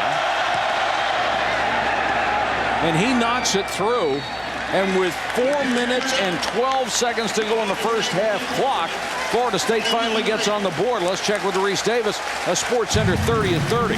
All right, Mike, get you up to date on a couple of baseball stories. Pedro Martinez coming back from rotator cuff problems, pitched for the Mets, got a win, went 5 innings, and recorded his 3,000th strikeout in New York's 10-4 victory over Cincinnati. Meanwhile, Roger Clemens got knocked around. Ichiro got his 200th hit of the year. Seattle won the game 7-1, and Clemens is to have an MRI on his right elbow, which gave him some pain. Sports Center after the game. You can always stay current with ESPN News. Reese, a big turnover here for the Seminoles, but they only get 3 points out of the block punt. Yeah, I think that's a win for Clemson. I really do. I mean, your defense comes in, has to defend the short field after the block punt. They've been dominant the whole first half, and they hold them to a field goal. I mean, that's a win for Tommy Bowden's Clemson defense.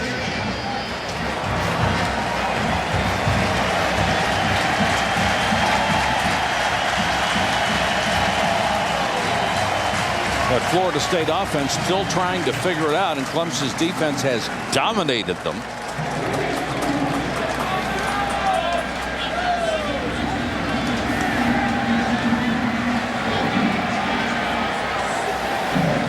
Eight straight Florida State possessions. They have failed to produce a first down.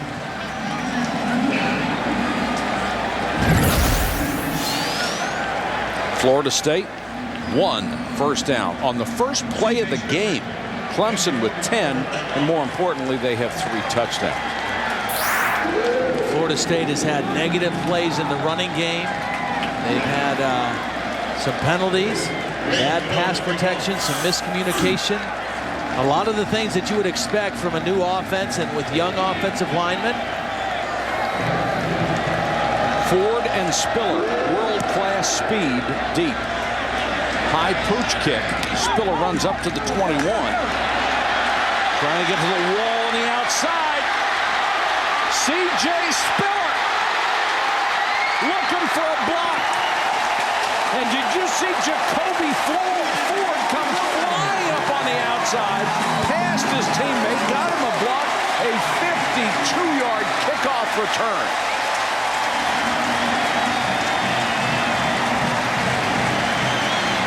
Well, it was a short kick to start with. I mean, Spiller fielded that on about the 20 and then showed that speed getting all the way to the other side of the field. The kicker's not going to stop him. I thought they were trying to kick away from him and kicking short, and he came up and fielded it and made a big play. Really, the kicking team did everything it could strategically to make it hard on Spiller, but speed burns strategy.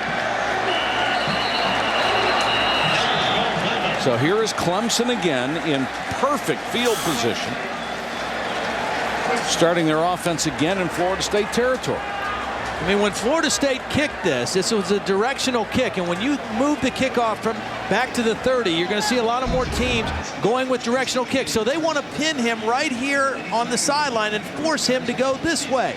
But Spiller says, wait a minute, I'm fast enough.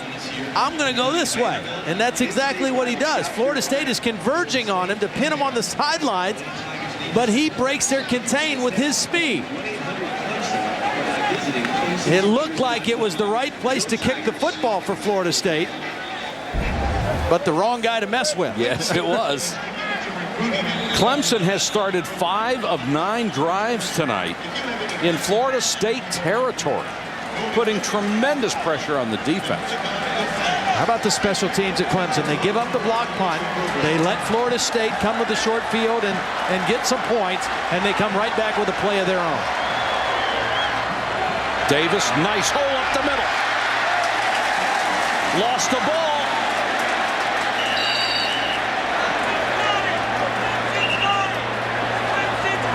They're indicating he was down or Clemson recovered. Or both.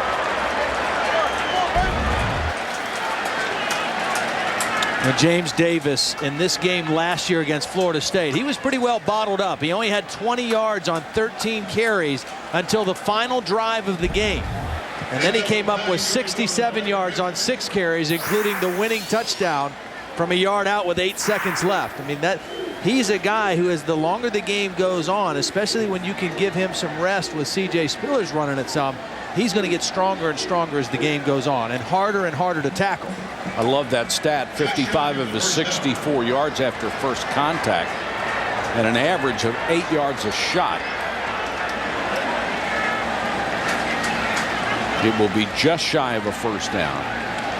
You know, you mentioned earlier that C.J. Spiller was considering leaving and going somewhere else and closer to his home in Florida, and James Davis was one of those guys that got on a plane or a car or somehow went down to talk to his buddy and say, hey, wait a minute, just think this through before you make this decision. Just make sure you think it through clearly. Davis will try to get the first down and will down at the 17-yard line. Well, he has his girlfriend and his child lived very close to the University of Florida. And it would have been very convenient for him had he transferred. But now that they have straightened the situation out, those two folks have moved up here. So he is closer to his baby, and that's what he wanted. And again, we talked about this last year with the humility and the teamwork and the putting the team first that James Davis and C.J. Spiller show. But it shows a lot about James Davis, too, because he could have been thinking, you know what, if he goes, I'm the guy all the time. Sure. I get 35 carries a game. Fake to Davis, and then they give on the end around to Jacoby Ford. Not this time, as Everett Brown made the tackle. Here's Holly. Well, James Davis told us when he went down to talk to C.J. Spiller, the point he made to him is, look, C.J., you made a big splash this year. You were the top rushing back in the ACC as a freshman. You had so much national exposure. If you transfer, you're going to sit out this year. Your name is going to drop off of the radar. That was one of their biggest arguments to him. And then when C.J. came up here in what Coach Bowden thought was to say goodbye, Coach Bowden had a whole stat sheet ready for him about what he had accomplished and what he could still accomplish. And the bottom line, Holly, for Clemson is it worked. He is here, and he is certainly an integral part of this offensive scheme. And why not? Kid's got a lot of talent. And it's a big challenge for Rob Spence because he's always been a one-back guy. So he has had to go to other coaching staffs and really work so very hard to learn what it takes to integrate a second guy into the offensive scheme he wants to run. And you got to have hats off to Rob Spence for doing that. A second guy who's not necessarily a fullback. I mean, he was familiar with that. I mean, he told us, I'm a little out of my comfort zone doing it this way. But we've got to do it because these two guys are such great players. Let's go to Holly. Guys, I just wanted to revisit quickly a breaking story that happened on this Clemson campus earlier today. An administrative building on campus was evacuated and searched after an emailed bomb threat was received from university officials. So far, there's been no threat to the stadium. There was some increased security here tonight, but guys, I can tell you this is a very festive atmosphere. People do not seem to be concerned with it, and so far, so good here in Clemson. All right, Holly, thanks very much. And of course, we want everybody to be safe and secure. And that is their first priority, but you're going to have to drag 83,000 people out of here tonight.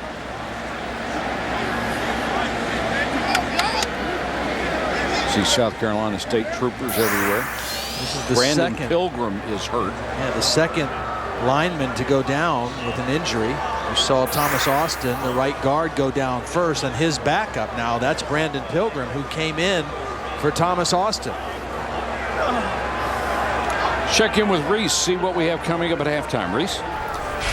All right, Mike, ahead on the Olive Garden halftime report, a cause for celebration and a cause for concern for two different pitchers in New York City. We'll also relive the reverberation of the pain in the Big House on Saturday and what it means for Michigan going forward. And we'll also look ahead to the weekend's biggest games, get some early takes from Mark and Lou on games coming up this weekend, including Virginia Tech and LSU. It's all when you come back at halftime.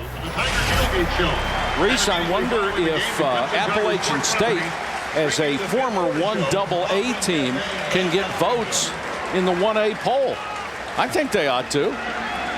I think that was they can't, I am told by Mark Fredrickson. Yes. The first time, though, the first time that a formerly known as a 1AA team, now the football championship subdivision team, beat a ranked, formerly known as a Division 1A team, now the football I don't know subdivision. That takes so long to explain, and it is so silly.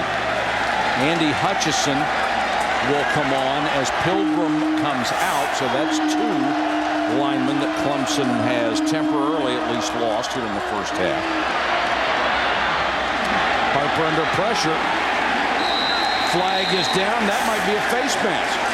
Well, and if it is, that's really an unfortunate call because that was good defense by Florida State. I think their defense has started to settle down a little bit in this game after that Aaron Kelly touchdown. And that was Geno Hayes making an aggressive play coming up on the quarterback, and he got a hold of the face mask. And he didn't need to because he was there plenty of time to wrap up and make a clean tackle. Of an incidental face mask, that's a 5-yard penalty for the previous spot. And Cullen Harper has no chance to run away with a guy with that kind of speed. No, Cullen Harper's pretty athletic, but Geno Hayes has great speed.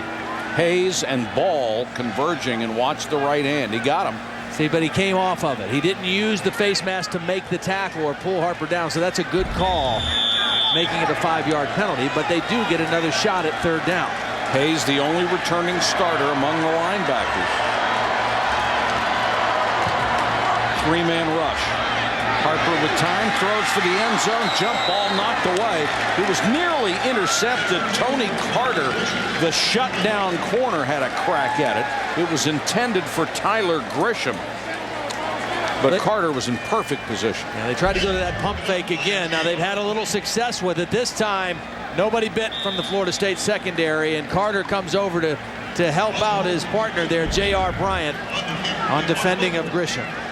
And Mark Buckholz will try his first career field goal from 32 yards. 4-year starter on the soccer team. Played Friday. And tries to add to the lead. And whistles sound as he kicks the ball through. That somebody was trying to stop the snap, but they didn't. And Buckholz gets the field goal.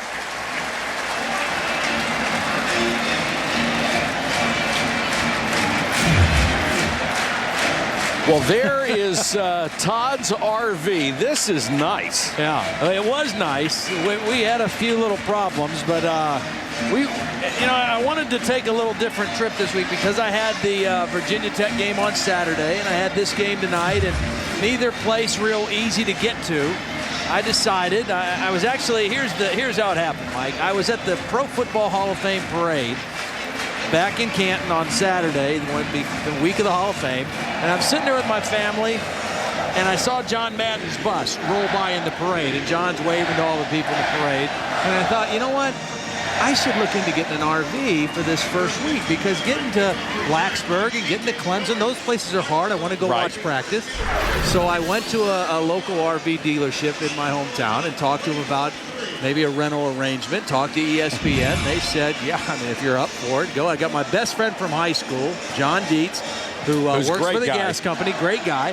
He has done all the driving. My 10-year-old son, Quinn, decided to hop in and join the tour, and we've been gone for a week. I'm ready to get home, and but it has been fun. It really has. Got a lot of work done in the RV. We had a lot of laughs.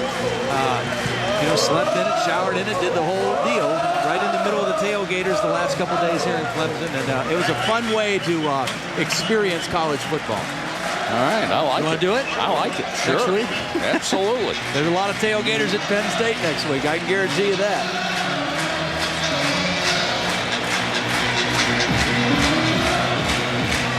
I have a feeling if they got me an RV, it'd be about 4x4.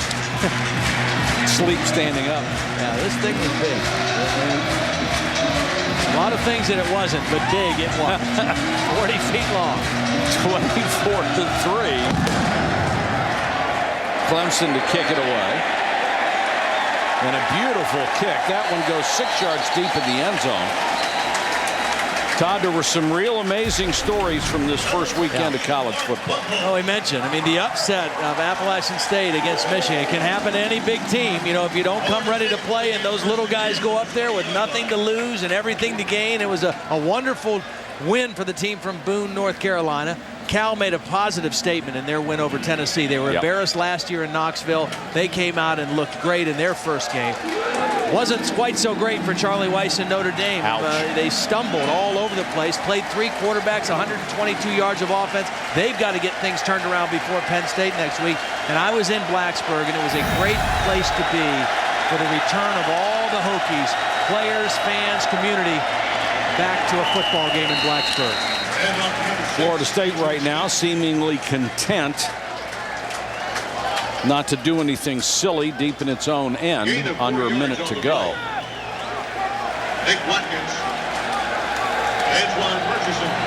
The Appalachian State fans,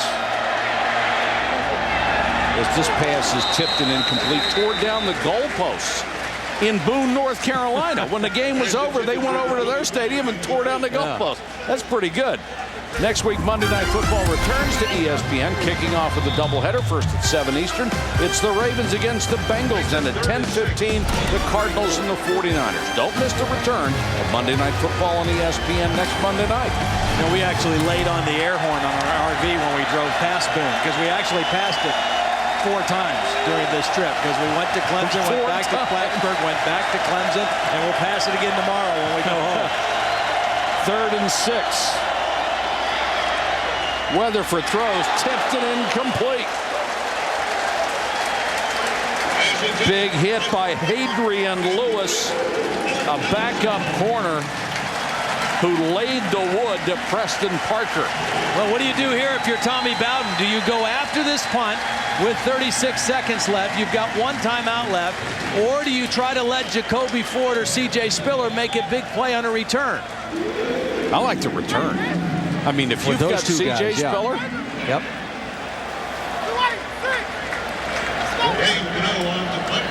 Gano is on to kick. Seminoles get that 11th guy on late.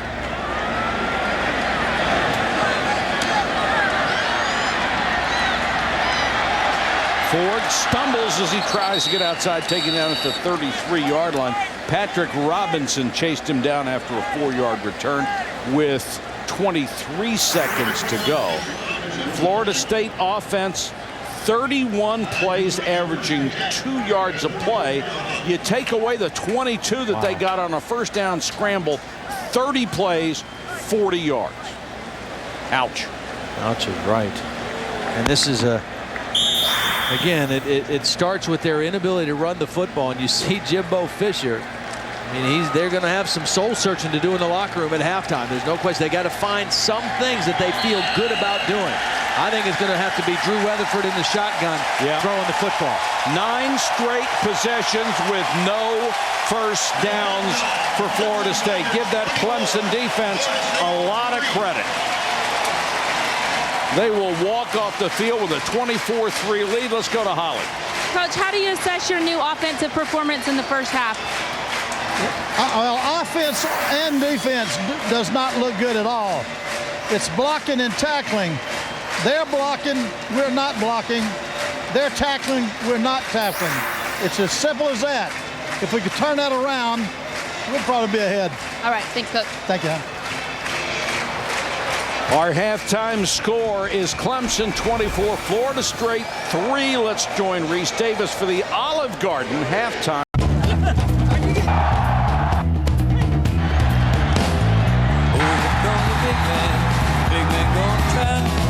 Overcome the big man, everybody step aside. Move on over, don't let the big man by.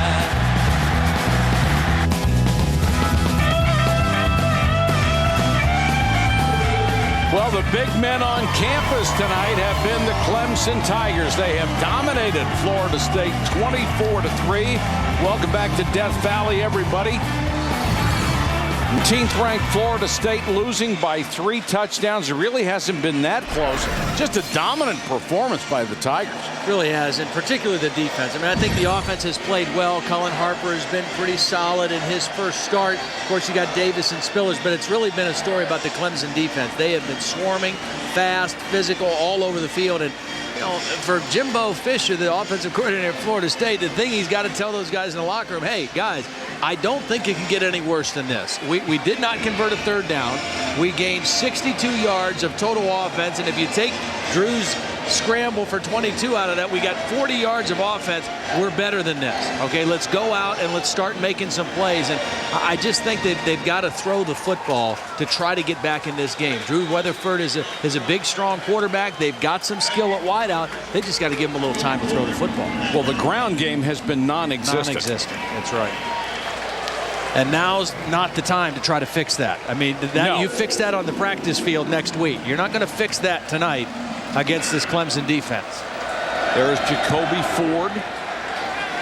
Kelly is back with him. Kelly at the goal line. Gets it out to the 21-yard line.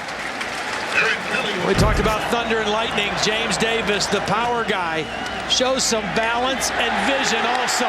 He's not just bull runner. He can do a little bit of everything. A beautiful touchdown run by James Davis. And then C.J. Spiller has had his moments too of lightning. The kickoff return, the punt return rather. It was a kickoff return. Showing that burst, the ability to make something out of nothing. And you know, last year in this game, C.J. Spiller only had 2 carries for -4 yards, and it was a very frustrating game for him, even though Clemson won the game. A much better game tonight. Have 101 yards combined, 89 after contact. Davis was first team all ACC last year, and one of the Seminoles is down. That's one of the things, and Bobby Bowden echoed it. I've heard a lot of coaches this offseason, this summer, talk about their opinion of the new rule and kicking from the 30-yard line. They think it's going to be more collisions and more injuries are going to result from that. If you have more kickoff returns, it's guys running down the field 50 yards and colliding, and they've lost some key players to injuries on kickoff coverage over the last couple years. Now it looks like Mr. Alexander is going to be okay coming off on his own power, but that's one of the things that's a concern of coaches. What a great first name, huh? Sure, it's beautiful, Mr. Don't call me Mr.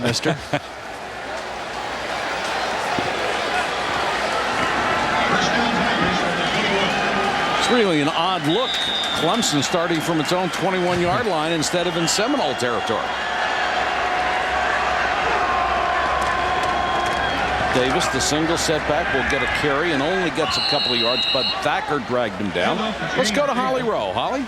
Guys, I spoke with Tommy Bowden of Clemson at the half, and I asked him, how do you keep the pedal to the metal in the second half? He said, you know, this is a team that hasn't had to do it yet. Obviously, it's our first game. He said it'll be interesting to see if we can. He liked the performance of his young quarterback, Cullen Harper. And, guys, when I asked him, is there any area that you think you need to improve on in the second half, with a straight face, he said the running game. Now, let me give you two other quick injury updates. Thomas Austin will be back after an ankle injury. Brandon Pilgrim, though, not so lucky for Clemson. He's out with the right elbow injury. He won't return. All right, Holly, thanks very much. Yeah, you're right. Hard to say it with a straight face that he wants a better running game in the second half.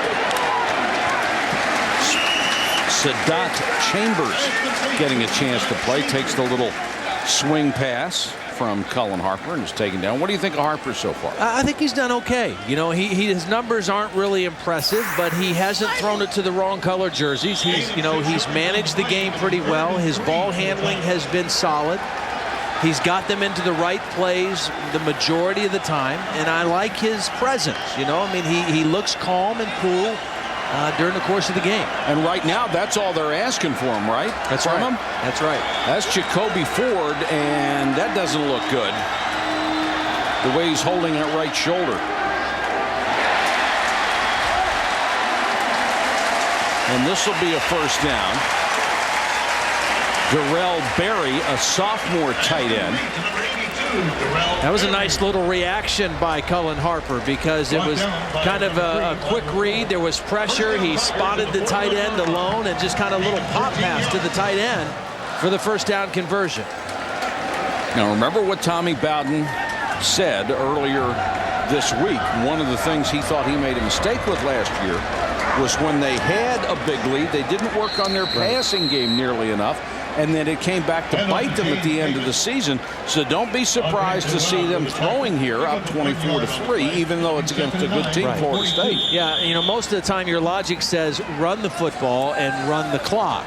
And you still are going to do that to a degree, but his problem is that when they got into games where the running game suffered, they weren't confident enough or comfortable enough in throwing intermediate throws down the field to make a defense honest. And teams really started to squeeze them at the end of the year. Against a four-man rush. Harper in trouble, and down he goes this time. The speed rush from the outside. Nefi Moffitt and Andre Flewellen. A really good defensive tackle up the middle combined to bring him down. Well, this is good pressure. We haven't seen a whole lot of this from Florida State, but Nefi Moffitt just whips his man. Now that's a tight end working against a defensive end. Not a good matchup for Clemson, and Nefi Moffitt just powers past him to the quarterback. Boy, and that has come far too seldom for the Seminole defense. This looks like a three-man rush with an eight-man drop for Mickey Andrews' defense. Third and long. Force the quarterback to throw underneath. And now a timeout called from the sidelines. Tommy Bowden called that timeout. Didn't like the personnel they had out there and the way they were lining up on 3rd and 17. Early third quarter, timeout on the field.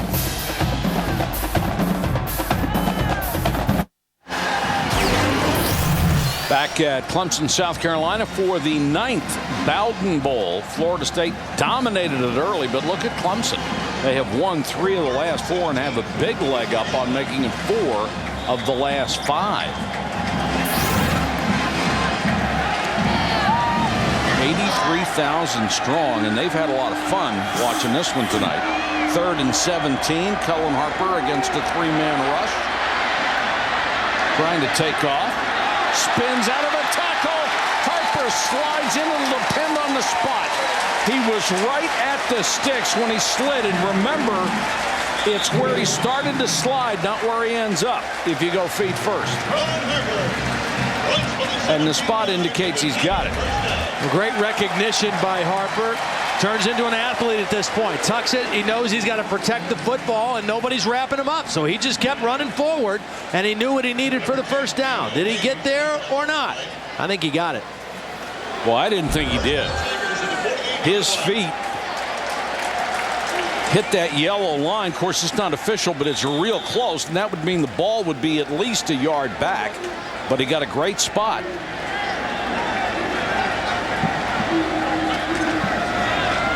Davis.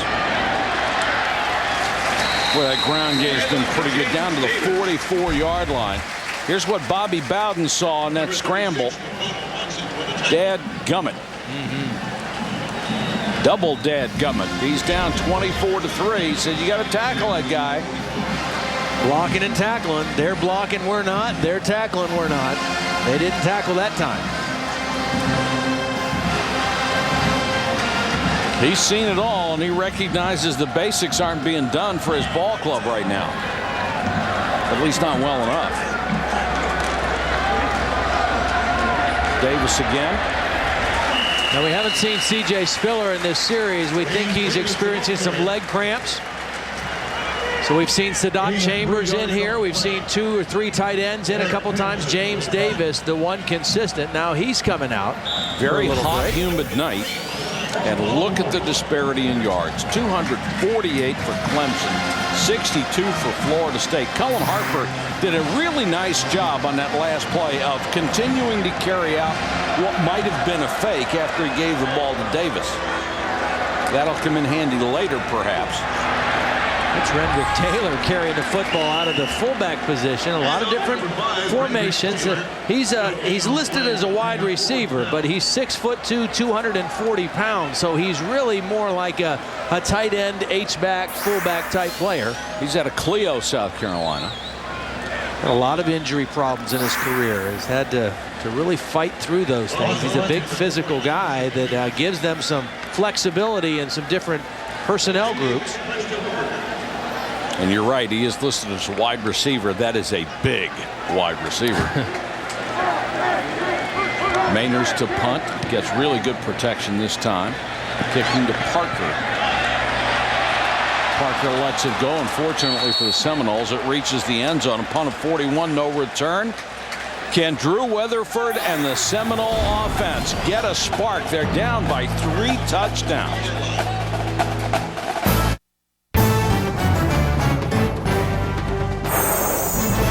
ESPN.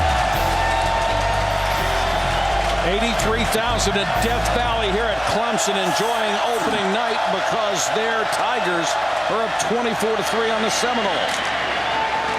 Davis on the toss. The first time he's had running room all night long. Good block by David Overmeyer, the right tackle.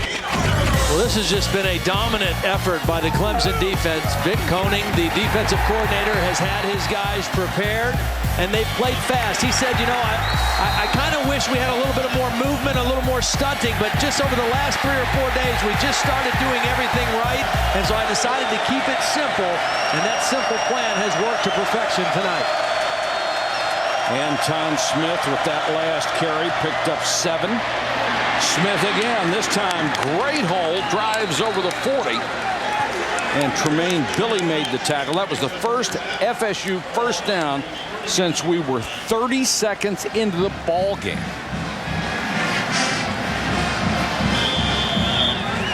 You get the feeling some of those offensive linemen may have been challenged on the sideline? Well, or in the locker room for sure. And part of that was, okay, what do we think we can do? I mean, where can we gain some yards? How can we sustain a little bit of momentum offensively? And they found something with 2 plays. Weatherford off the play action, throws underneath to his tight end. That's Charlie Graham. Let's check in with Reese for a Sports Center 30 at 30.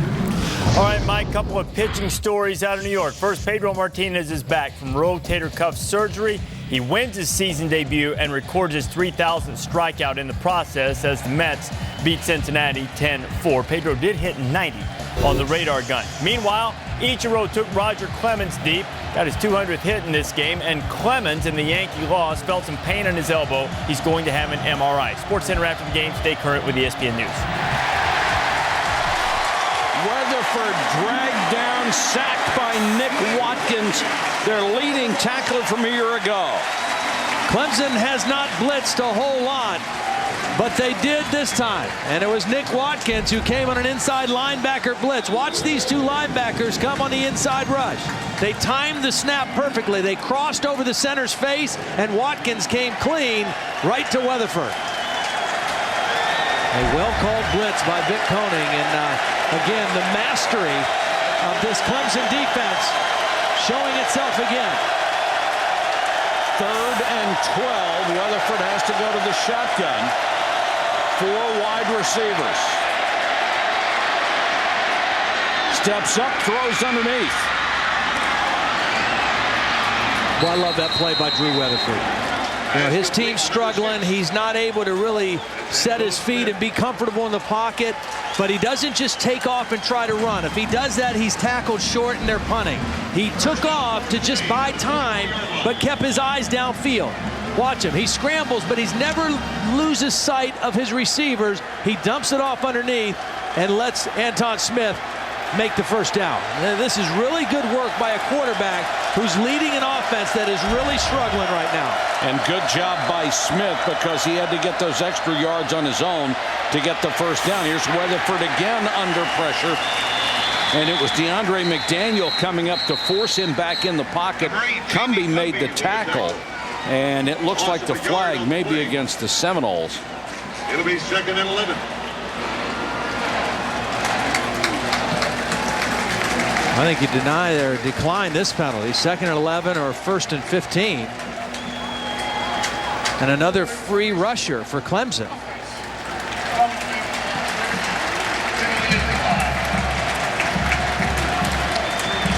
Excellent recognition by McDaniel. He realized he had no one to cover out in the flat and just came sprinting at the quarterback. Back in 2004, Vic Koenig was the defensive coordinator at Troy, and they played LSU and Jimbo Fisher's offense in a homecoming game in Baton Rouge. His team lost 24-20, but they held LSU to 57 yards rushing in that ball game. Weatherford was with time, throws underneath, and that one is complete to Cody Fagg, the veteran senior receiver, with his first catch of the night. Again, this is the guy that they've got to find a way to get the football to. He's their best receiver, their most experienced guy. Good timing throw by Drew Weatherford. It's a little quick slant route. Get inside, use that big body to keep the ball between yourself, between the ball and defender, and get closer. And he is a guy who is willing to go over the middle and take a hit. 6'3", 215, bigger than most of the guys that cover him. 3rd and 3. Are we in 4-down territory already? Well, it looks like we're in timeout territory already. Florida State takes a timeout. And you see those yellow slashes up there. That's the timeouts that you can keep track of. Both teams are down to 2. And as long as they're yellow, those are the timeouts that are left. If you've ever been looking for a place to eat in a college town, always best to follow Todd Blackledge's advice. When we come back, we'll find out what juicy morsels he found right here in Clemson.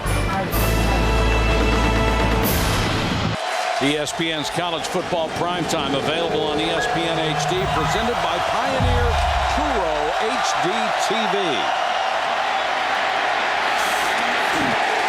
Anton Smith to the outside, not a chance. Chris Chancellor led the tackling barrage, and you're right, Todd, he may have lost a yard. And it's 4th and 4. That shows you the speed of this Clemson defense, because Anton Smith may be the fastest guy on the Florida State team. I mean, he's got great speed, and he's trying to get to the sideline and ended up losing yardage.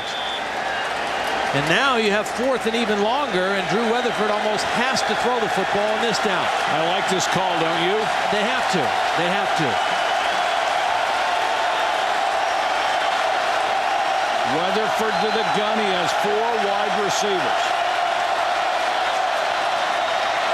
Pressure. Weatherford again throws on the run, and Carr got his hands on it and couldn't hold it.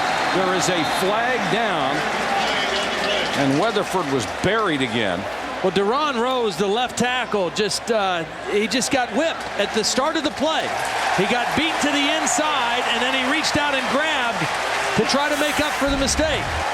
Watch this right here. Watch Deron Rose just get beat right away on an inside rush. And he reaches with that right hand and grabs Tremaine Billy, and there's the penalty. Drew Weatherford didn't have a chance on that play. Would have been a tough catch, but a possible catch for Carr. There's Rick Trickett right in the grill. Is just giving it to him. I mean, Tremaine Billy is 6'1", 210 pounds. He missed all of last season with a broken ankle, but he is their rusher to the field. He is an excellent pass rusher, and he just used his quickness to go right around Deron Rose. Clemson football. Here's the toss to Spiller. Showing that speed to the outside, pushed out of bounds.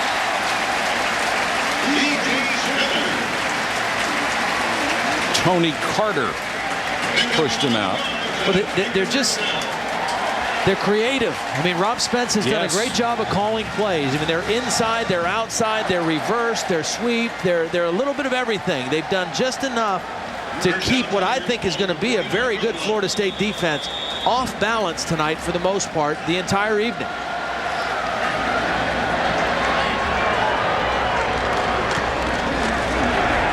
Straight up the middle to James Davis. LaTroy Guyan made the tackle. He is not a starter, but he's seen lots of time. And Davis, 15 carries, 90 yards. LaTroy Guyan with the tackle. Second and 5 off the 46. This is a great duo. This is going to be guys that are tough to stop. 127 combined so far. And since Clemson and Florida State started playing again, here we go into the direct snap. This is Cullen Harper out here at the quarterback. Davis in the single. He'll get it, fakes to Spiller, keeps it up the middle. Flag is down. That should be a hold where they threw it. Roger Williams made the tackle. Now what they call that, when James Davis is in the quarterback position, they call that the Buffalo formation. When Spiller's in there, they call it the Hog formation. Not sure I'd rather why. be a Buffalo, wouldn't you? Tommy Bowden can afford to smile on that penalty. He's up 24-3. Offense. We'll replay the down. Sounds like they got the center, Barry Humphries, number 71. Very athletic young center out of Anderson, South Carolina. They really think he's got a chance to be an excellent player. That'll make it second and 16 for the Tigers. Second down, 16 yards to go.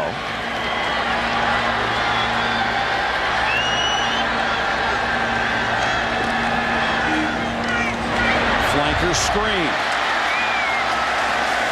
Well, we told you if you wanted something good to eat in Clemson, follow Todd's advice. Here it is. Well, I just rolled into Clemson from Blacksburg, Virginia, and I am really hungry. And I've been told the place to go to in Clemson is Max Drive-In. And I've also been told what I need to get is the cheeseburger steak smothered in gravy and onions with a nice glass of sweet tea on the side. So that sounds good to me. Let's go check it out. Mac here, he's had this place for 52 years, been here every day in those 52 years, and this is just what I'm looking for in Todd's Taste of the Town. Can't wait to get my food. 3rd and 5, and they're not going to make it. Flag is down. Seminoles celebrating. Pretty tough to get all fired up when you're down by 21 points, though. Well, you're looking for anything to get a little bit excited about. It has not been a good night for the Garnet and Gold. We will show you the second part of Todd's report after the punt. I think everything is going to involve gravy and grease this year, isn't it? I can't afford that. I can't afford to do that. But this first one out of the box. Bad snap. And there's a smart play. Mainers just decides this is too dangerous. I'm going to take a safety, give you 2 points, and live to fight another day.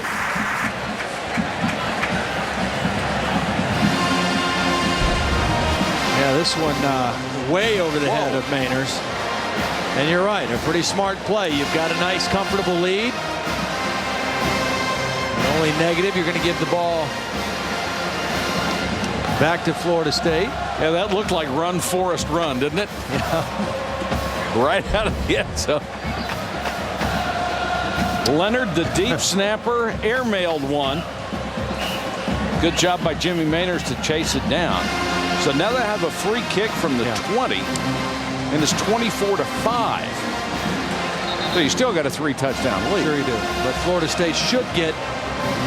Field position has not been their friend in this game so far. They should get decent field position to start this possession. Remember last year, all the problems that Clemson had with the kicking game, that was in place kicking.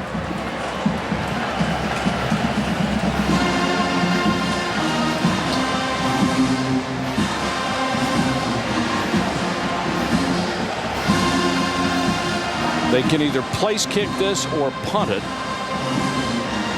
and they'll set it up at the 20.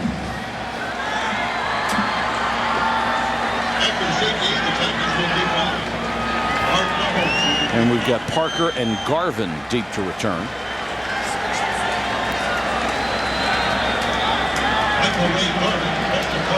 Garvin, 24-5.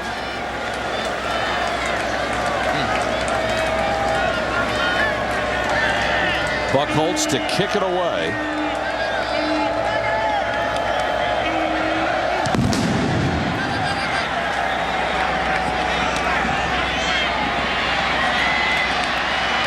And the return across the 40-yard line. What do you think Todd ordered? Let's take a look. I don't know if it's true or not, but I heard you can't graduate from Clemson unless you come to Max to eat cheeseburgers. But I do know that Danny Ford, when he was coaching here, used to drive down his pickup truck and eat a bunch of times here with Max. Oh, boy, that looks good, doesn't it? Mmm. Messy. That's good. Cheeseburger steak smothered in gravy and onions. It was good. A little side of fries for you. Weatherford on the run. He's going to throw this one away. So you have found the ultimate deal here. You're going to find a way to get free food every city we go to. I'm going to try. I mean, you know, there are some things that I'm very good at, and eating is one of them. I love to eat, and I love to find the little hole-in-the-wall places in college football towns that, you know, they're off the beaten path a little bit, but are great places, have a lot of character. And that was Max Drive-In was a great first stop for my little tour. Well, I just got to keep working out. I got to keep running and staying in shape if I'm going to eat like that week in and week out. I could tell with all the gravy on there, you love to eat. Let's put it that way. It was good. Yeah, it was good. I'm already thinking about next week too. State. Well, you know Penn State. I know that place. You ate for free up there for 4 years.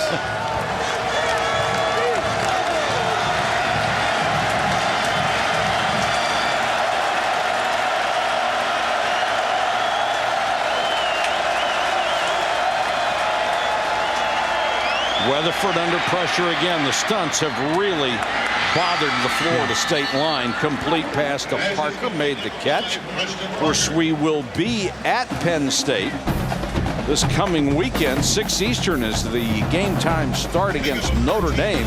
Then at 9:15, 2 top 10 teams collide. Virginia Tech meets LSU.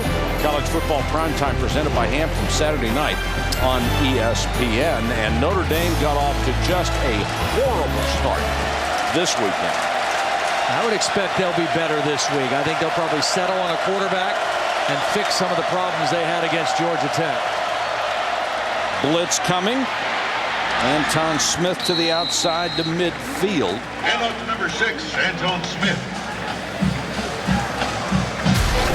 Of course, one of the problems with college football, quarterbacks come and go, and we lost some. Yeah. Well, the difference between those two situations is that Notre Dame, those guys, none of them have played it down until last week. Matt Flynn, he was a 5th-year senior, and he actually started a bowl game. He appeared in 38 games, so even though he's a new starter, he's not new to that program. And he looks sharp. Yeah. 3rd and a yard. First down, Seminoles, and straight up the middle goes Smith. Anton Smith inside the 5 to the 1. Saving tackle by Chris Clemens, but on 3rd and 1 he went 49 yards. Finally got him free of the line of scrimmage. 3rd and short. Anton Smith finds the crease. A missed tackle in there was all he needed. Jock McKissick, number 50, had a shot at him and couldn't bring him down. And Anton Smith finally, with a little space, shows his speed. C.J. Spiller, not the only tailback with great speed. Anton Smith has some of his own. So now 1st and 10, they come out with a tight formation. 2 fullbacks. Smith the tailback, and he'll get the short toss. Dives for the end zone. Touchdown, Seminoles.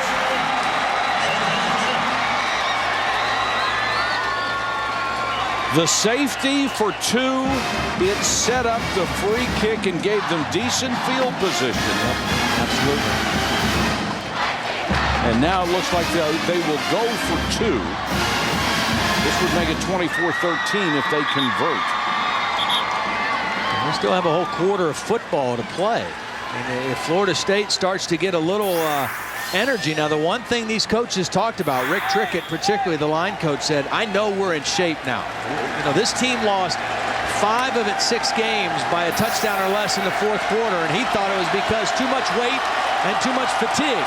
He thinks they've got the right bodies to go to distance this year. Keep an eye on Carr on the right side, 89. They like him down here. Weatherford just sort of threw the ball away as he was going to the right. I'm not exactly sure what Weatherford was trying to do there. I'm not sure either. It might have been like a shovel pass or something they were trying to get, but too much penetration into the backfield by Clemson's defense. They sure didn't execute it well as Ricky Sapp, number 7, was putting the pressure on. Last year in Tallahassee, Tony Carter was the star. He blocked 2 kicks, scored 9 points. With under a minute to go, James Davis ripped off a 50-yarder and then punched it in to win it 27-20 in Tallahassee. I mentioned that was one of the 5 losses. Now, they also lost 30-0 to Wake Forest, where they just got dismantled at home. But the 5 other losses were all by a touchdown or less. All games decided in the 4th quarter. And this new offensive coaching staff said, I think they just wore out. And we've got to be in better shape. We've got to lose weight. We've got to condition harder. We've got to be ready to play good football all out in the 4th quarter. The word that permeated the Florida State program from outsiders was soft. And they certainly aren't that anymore. Anton Smith, the guy this year, and broke off a 49-yarder. And now it's 24-11 with time winding down in the 3rd quarter. C.J. Spiller is deep. He wants the football. He won't get it. Instead, it's Jacoby Ford who came off and went to the locker room for IVs earlier, and Ford driven out of bounds to the 15-yard line. Here's Holly. Well, guys, I don't want to push the panic button just yet, but remember, this Clemson team ended their season 1-4. They did not finish the job, and that has been their team motto so far this season. In fact, in the locker room at halftime, Tommy Bowden stood up and said to them, look, it is 0-0. I need your ultimate focus right now to finish this. He said, we want to be the ones that they're talking about tomorrow. He started yelling, finish the job. And as the team ran out of the locker room, they screamed again, finish the job. We'll see if they can do it. Todd, when you were up 21 points and Joe Paterno said it's 0-0, did you buy into that? Well, against a quality opponent, yes. I mean, you had to buy into that a little bit. You can't get complacent. You can't go into a shell, either offensively or defensively. Pass complete up to the 23-yard line. Now they say incomplete. I mean, there's just a lot of football left to be played, and I think Florida State, if they can get a stop here, they're going to have a little more juice in their system than they've had this entire football game. Well, obviously they have a little momentum going their way. That last pass intended for Kelly, and he couldn't hold it.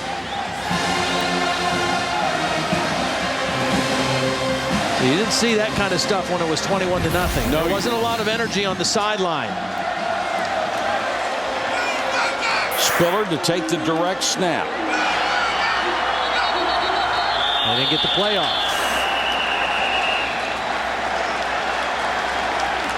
So Clemson starting to make. Go ahead, Gabe. Offense. Couple of little mistakes that they did not make earlier. And instead of 2nd and 10, now you have 2nd and 15.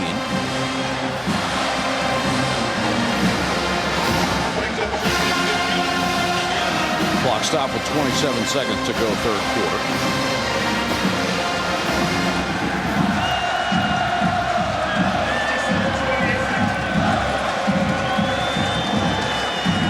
Spiller is the setback with Harper as he goes into the shotgun, and now switching wide receivers.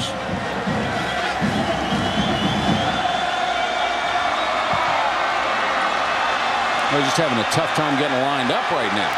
Well, the 25-second clock hasn't started, so they're not in any danger of anything right now, but they look a little discombobulated nonetheless.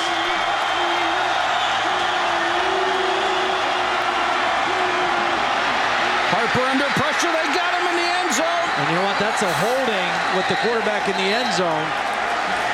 Christian Capote, number 67, the right tackle, is the guy who got caught for the holding. That was a powerful pass rush by the Florida State front. Could this be another safety? Face mask.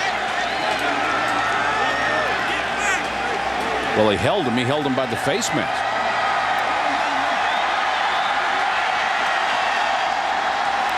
But if the penalty is in the end zone, it's a safety, or if he's tackled in the end zone, it's a safety.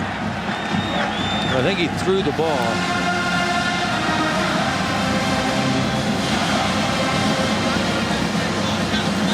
See if our referee will give us an explanation. Face mask. Offense. Number 79. We're going to go half the distance to the goal. That's Barry Richardson, their All-American candidate. Take a look. It's going to be happening on the left side of your screen. There it is right there. There's the face mask. Clear call. Power rush by Everett Brown. And again, just a new bounce in this Florida State football team right now. After that offensive touchdown, a couple badly executed plays by Clemson. And now it's 2nd and very long. And Colin Harper needs to be very smart with the football right here. Bad snap. Harper's got it. Has to dive on it at the 1. And Clemson is starting to come apart at the seams. They are. And it's just something you can feel right here. As the fourth quarter, you look at the difference on the two sidelines as this clock goes down the fourth quarter. Who do you think's winning? You look at these two teams and try to decide. It looks right now like Florida State emotionally has the lead, even though they're behind 24-11 on the third quarter scoreboard. Big man gonna try to overcome the big man. Everybody step aside. Move it on over. Oh.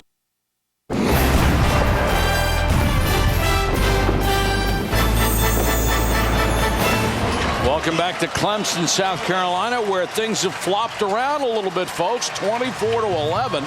Clemson with the lead, but Florida State with all the momentum, and there is a tremendous disparity in the yardage in the third quarter. Cullen Harper, shotgun in his end zone, 3rd and 24. On the run, throws sideline, complete to Kelly. Nice catch. And he's battered around like a pinball. Roger Williams hit him first, but he held on. Well, the good thing about that play is the fact that you give your punter a little bit of room.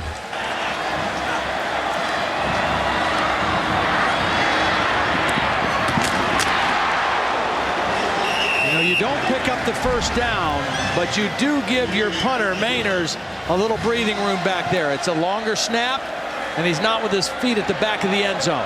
Colin Leonard had the bad snap the last time that led to a safety. Perfect snap this time. Low kick, though, returnable. There goes at least 15 yards for Kendrick Taylor, make it 20. I'm sorry, Preston Parker. Go to Holly Rowe. Guys, the mood here on this Florida State sideline has shifted dramatically just in the last few minutes. Bobby Bowden just came along the line and spoke to every one of his offensive starters that were sitting on the bench. He said, guys, we just have to get this one, and we're right back in it. Then Drew Weatherford, as fired up as I've seen him all game, ran down, talked to the receivers, talked to the offensive line. Guys, we can do this. I just need to see some fire. Some of the other guys turned around and said to the crowd, why y'all so quiet? Parker nowhere to go on the outside. Smothered. Philip Merlin was waiting for him. Well, this is gut check time for both teams. I mean, this is gut check for Florida State. Drew Weatherford, the offensive line, if they could score a touchdown, it's a one-score game. For Clemson, you've played beautifully all evening on defense. You've carried the game. Hey, it's time to step up again. This thing is slipping through your fingers a little bit. You guys need to reassert yourself. 2nd and 12. Weatherford goes to the shotgun. Smith is the running back. Weatherford with time, throws over the middle, and it's dropped. Right in the hands of Dakota Fagg. And he had room to run if he holds on to that, too. He was covered by a linebacker in the middle of the field. And if Dakota Fagg hangs on to this, he splits the defense and gets a first down. Good throw by Weatherford right there. Now 3rd and 12.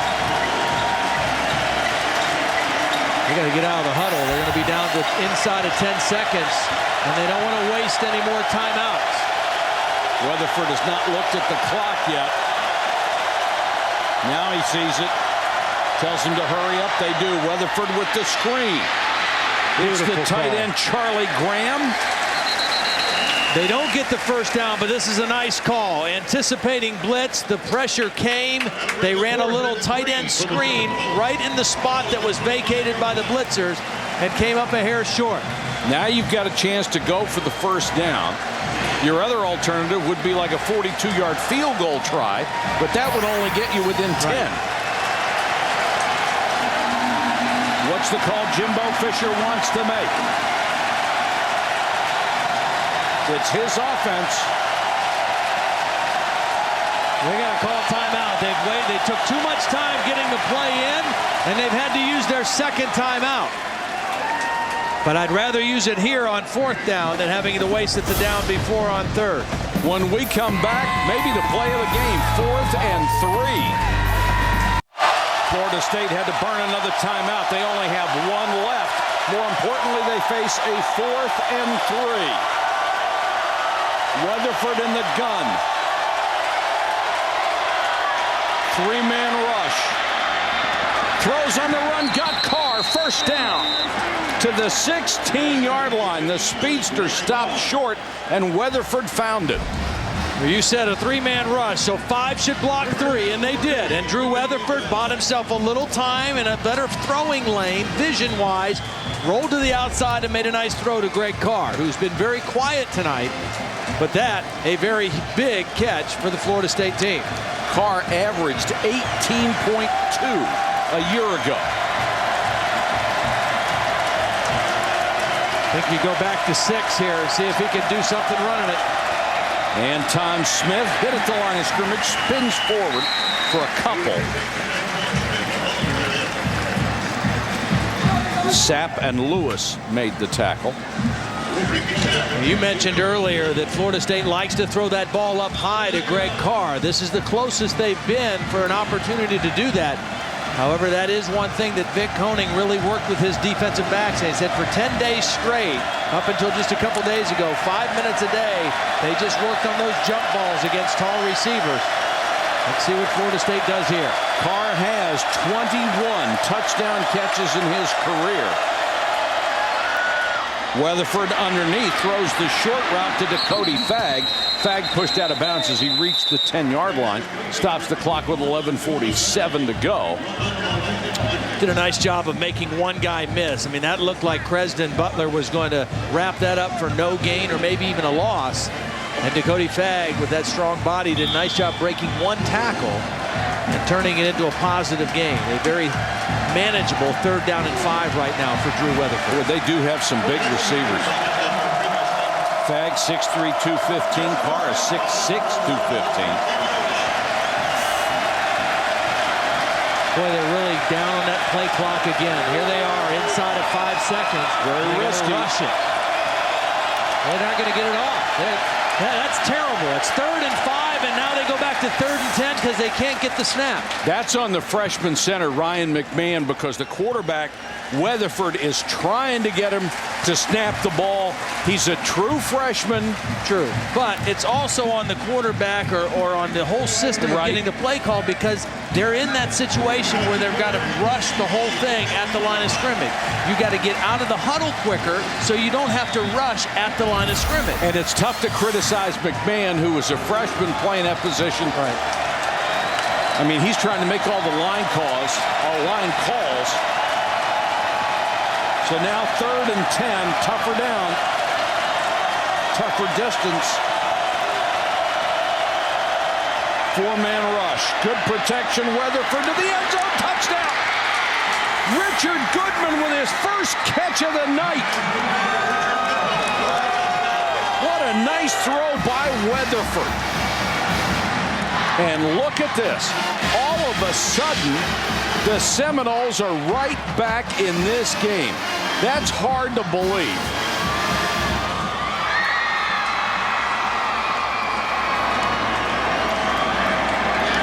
Goodman never started a ball game for Florida State. He was having a brilliant spring, averaging better than 30 yards a catch. Weatherford 8 out of 10 on the drive, 78 yards, and the touchdown pass, 24-18.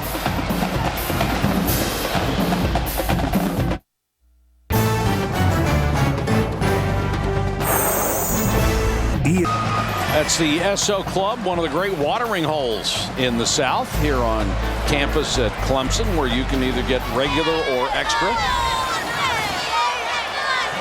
24-18. It was 24-3 in the last 5:51. FSU has a safety and 2 touchdowns. It has been a remarkable turnaround of momentum, and now they are within 6. Crowd is stunned. I'm stunned. I'm stunned.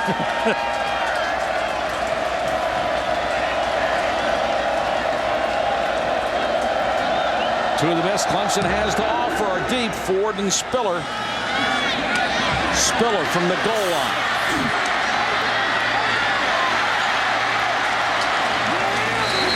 You get a chance to tackle him, you better take it. Go back to the touchdown on 3rd and 10. Clemson showed a 2 deep, which means they had 2 safeties. Now Richard Goodman is going to slip into the middle of the field, and he slips right in behind the linebackers, in between the safeties, and scores the touchdown. That was a well-called play at right time by Jimbo Fisher, and Goodman was able to split right down the middle, and Weatherford found it. If you're Clemson on offense right now, what are you looking to do? Well, you got to get some momentum back. I mean, you got to go to your horse. I think number 1 is your horse right now. You got to give him the football, and you can't be afraid to let Cullen Harper throw it if they crowd the line of scrimmage. You've got to get momentum back on the offensive side of the ball. 2 tight ends. They'll give it to Davis, and Davis hitting the backfield. There's a flag down as well.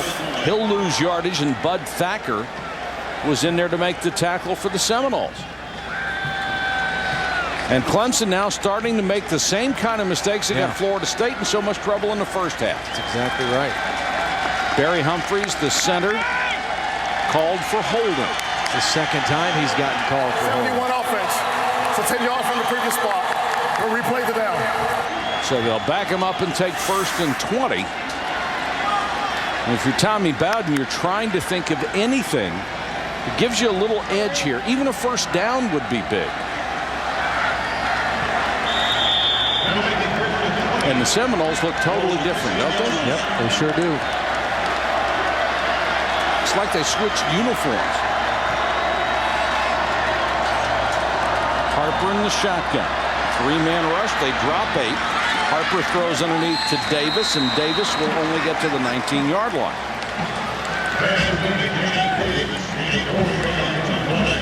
Michael Ray Garvin, another track All-American, and the boundary corner for the Seminoles, made that tackle. And Drew Weatherford trying to pump up the troops. He's had a big second half. What I like about Drew Weatherford is he never showed signs of losing his confidence, even though they were struggling in the first half. He never showed like it was getting away from him. Harper wants another screen. Completes this one to Kelly. Aaron Kelly slips a tackle, gets out to the 34-yard line. That's only a couple yards shy of a first down. That's a great effort by Kelly because that play was read by Florida State. They saw it coming. They reacted to it. The linemen, watch how quickly the linemen read it and get back out to chase the ball.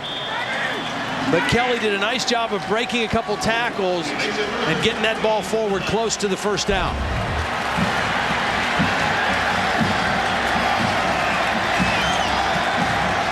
Third and 3, empty backfield.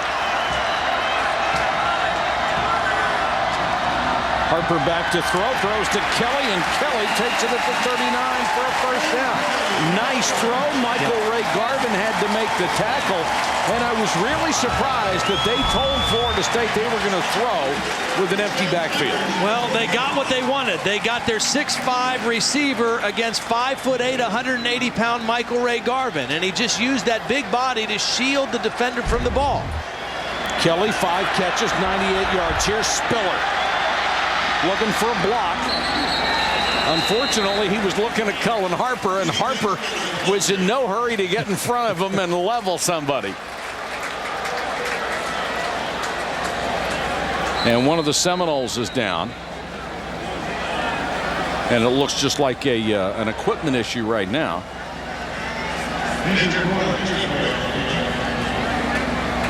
I think Big Andre Llewellyn is also trying to get a little breather there. He's tying his shoe, but I think he's also trying to get a little breather. Trying to find a little oxygen out there on a hot and humid night.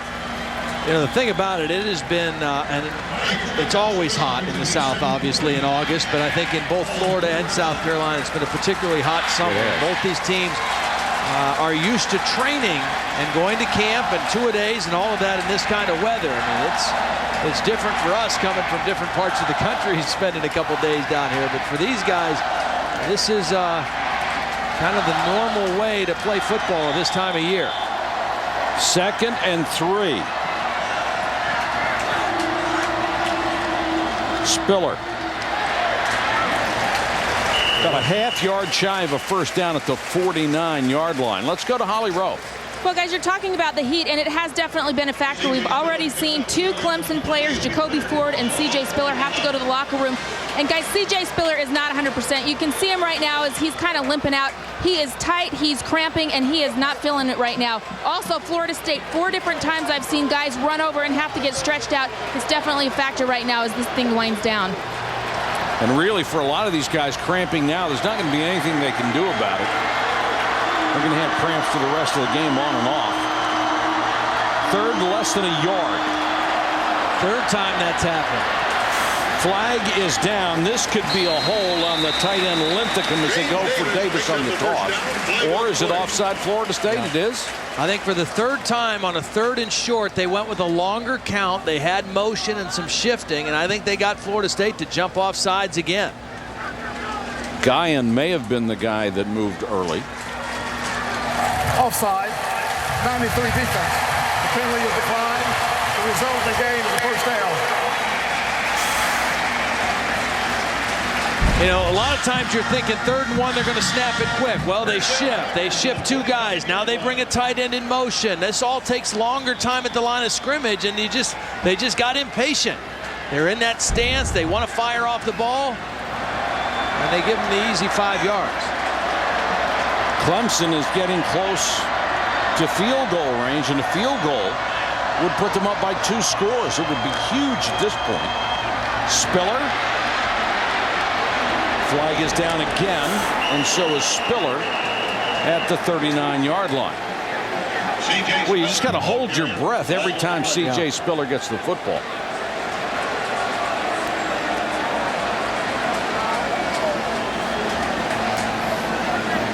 Likes that little stutter step where he stops, and if he gets the other guy to stop with him, he's the one with the quicker restart. 67 offense. That's a 10-yard penalty from the previous spot. Christian Capote, the right tackle, trying to get this ball outside with the speed of Spiller, and watch 67 as he's reaching out there. Right there's the hold. Gets his hands on the outside, and an easy call for the official. Leafy Moffett was the guy that was wrapped up. 5th Clemson penalty in this half. They only incurred 1 in the first half of play, and that's Tyler Grisham, the junior wide receiver from Birmingham. Made a couple of catches tonight.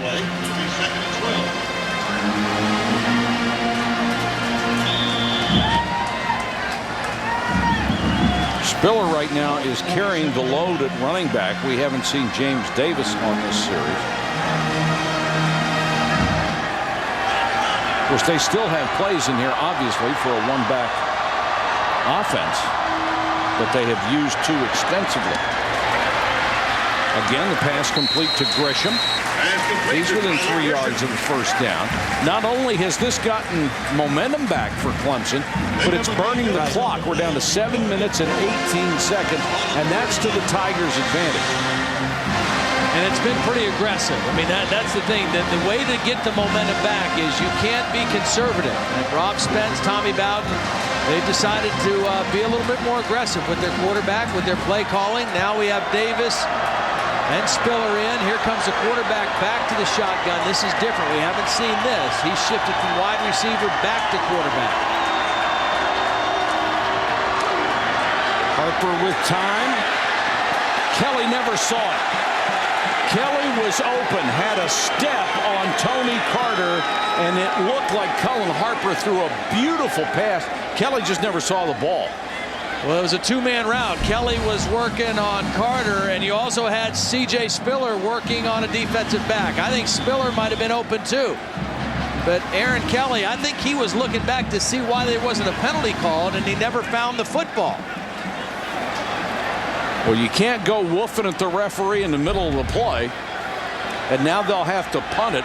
Not close enough to have a shot at a field goal. Mainers to kick to Parker.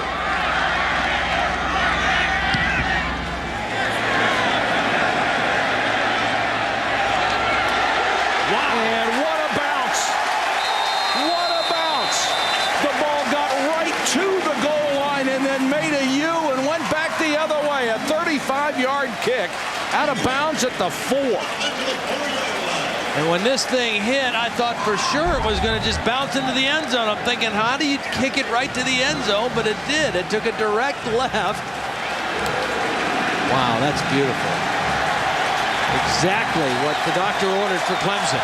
Kickers love that stuff. Clemson took 5:09 off the clock. Now the Seminoles probably looking at a last chance drive here with 6.5 minutes to go, and Weatherford has to throw it away. Carr was in the vicinity, but Weatherford was under pressure.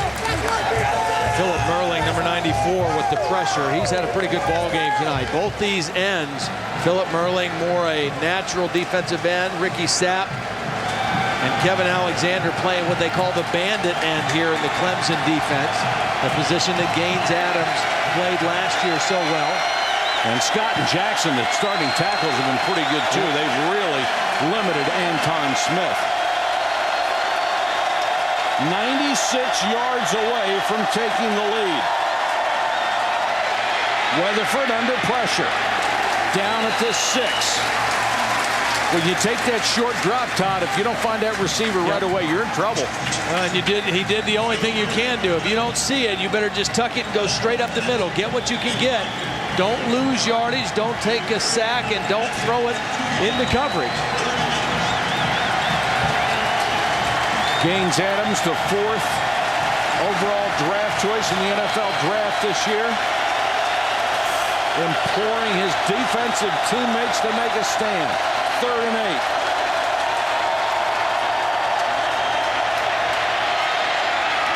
Weatherford incomplete. Should have been caught by Dakota Fagg. That's a couple of drops for him tonight, but it looked like he would have been well shy of the first down anyway. Well, The ball was thrown behind him. If it's thrown on his outside shoulder, he might catch it and turn upfield and maybe get it. But because he had to slow down and reach back, even if he catches it, there's no way he makes the first down. And that's not a very good throw by Drew Weatherford on the wrong shoulder of the intended receiver. So 5:41 to go in the ball game. Clemson will get the ball back, already leading 24-18. Gano to kick it away. Ford and Spiller inside the 50. Spiller at midfield. And goes down at the 43-yard line, 7-yard return. Next week, Monday Night Football returns to ESPN and kicks off with the doubleheader. First at 7 Eastern, the Ravens take on the Bengals. Then at 10:15, the Cardinals meet the 49ers. Don't miss the return of Monday Night Football on ESPN. That's next Monday night, a doubleheader for you. Clemson, a couple of first downs. They're within field goal territory and a chance to ice this one. Florida State, if it comes down to this, would only be able to stop the clock once. They've already used 2 of their timeouts in this half.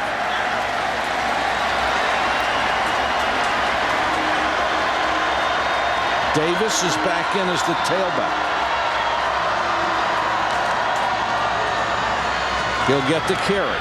Off right tackle to the 41-yard line. Derek Nicholson, the middle linebacker, made the tackle, who missed last year with a torn ACL. That entire linebacking core for the Seminoles devastated by injuries.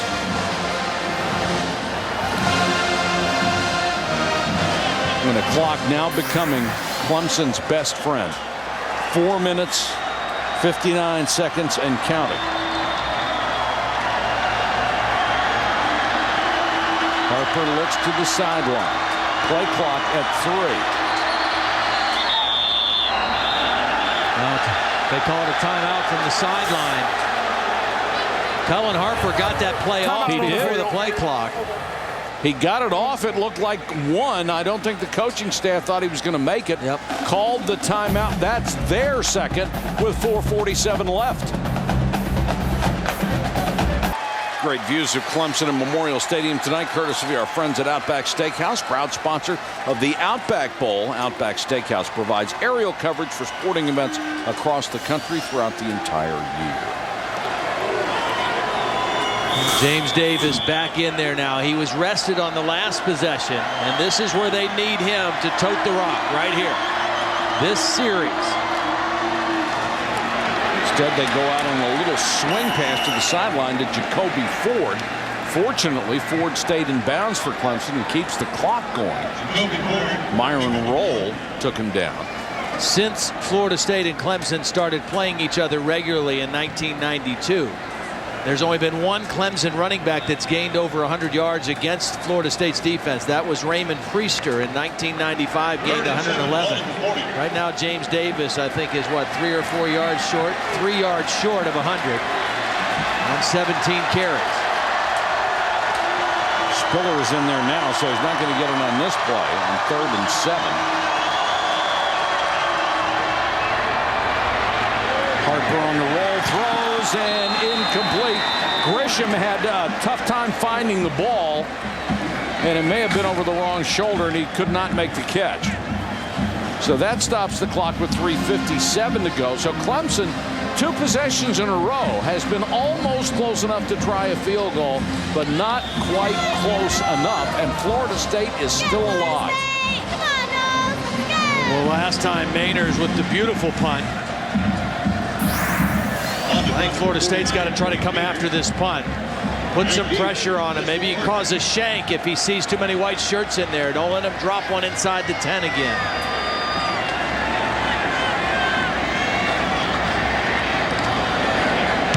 Mainers, all he wanted to do was get it out of there. Didn't matter where it went, end zone or not. He did his job. Here's Reese Davis of SportsCenter 30 at 30. All right, Mike, Pedro Martinez coming back from his shoulder problem. Season debut was a good one. Got a win, recorded his 3,000th career strikeout. Went 5, did give up 10 hits, but only 2 earned runs as the Mets beat Cincinnati 10-4. Some golf now. Phil Mickelson, Tiger Woods duel at the Deutsche Bank, and lefty wins it by a couple. He now leads the FedEx Cup standings. SportsCenter coming up in a few minutes after the game. Stay current with ESPN News. 3 minutes and 50 seconds to go in this game. The Seminoles are down by 6. They have been dominated most of the night, but have fought their way back in it. Weatherford on the run, goes out to Smith, shakes a tackler, 40, 45, 48-yard line. Anton Smith. Great job by Drew Weatherford. This is not an easy throw because he stepped up in the pocket and threw out across his body. Smith is going to release to the left flat. Watch Weatherford just see him out of the corner of his eye, and as he's moving forward, flip that ball out to his left, and Anton Smith makes a big play out in space. It is hard to imagine a momentum shift any greater than we have seen in this game. 3-man rush. Weatherford with time. Smith again. And you know Clemson 45 to the 43 and out of bounds. Where it all starts for Florida State. I mean, Weatherford has picked up his game. Anton Smith has picked up his game. But it starts with the offensive line. They were maligned that first half. They couldn't block people. They couldn't protect. They looked confused. They don't look like the same offensive line in this second half. They're still young. There's still 2 freshmen and a sophomore. But they look better. They look more confident. Weatherford in this half, 10 out of 14 for 115 yards. 2nd and 1. They have plenty of time. They've got the first down and more with Smith. Here's Holly Rowe. Well, guys, you're talking about the difference in that offensive line for Florida State in the first and second half. It's been a dramatic change of demeanor for their coach, Rick Trickett, as well. First half, he was the kind, gentle teacher, really communicating. And so the second half, it's the fiery coach I'm used to seeing. He's had the hat off. He's got the up in their face, really feisty. You can almost get the feeling that he has sensed their growth and that they need it a little bit more in your face right now. I think you're dead on it, Holly. Whatever gets it done. Weatherford in the shotgun. Good protection, has this one batted down right in his face was DeAndre McDaniel, the nickelback. All I can think of right now is if Clemson should lose this ball game after the command they had, this would be a devastating start to their season. That wasn't a very good job by Anton Smith. That's his responsibility on the block. And McDaniel just kind of got around him and got right into the face of the quarterback. That shouldn't have been a tip ball. Anton Smith does his job. Drew Weatherford throws it down the field. 2nd and 10, 2:40 to go. 4 wide receivers and Smith a single setback. Weatherford for the end zone and overthrown.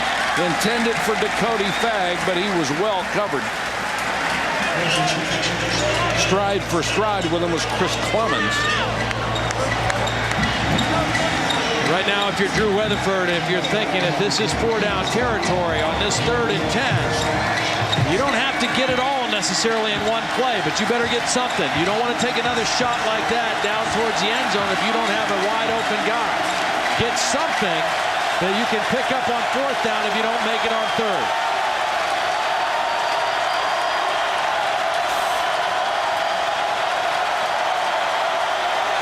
Clemson showing blitz, and here they come. Weatherford hit from behind and drilled. DeAndre McDaniel was coming off the corner.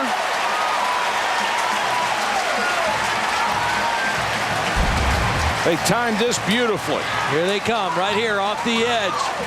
And this time it is a blitz. I mean, there are extra guys. Anton Smith blocks his guy, but that leaves one unblocked guy outside, DeAndre McDaniel. And he gets in there and puts a shot on Drew Weatherford. Alexander finished up. It is 4th and 10. 83,000 on their feet.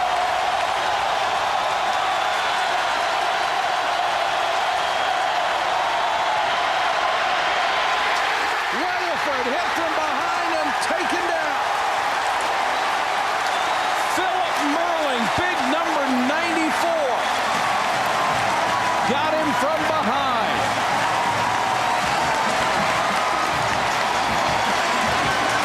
to stand by the Clemson defense.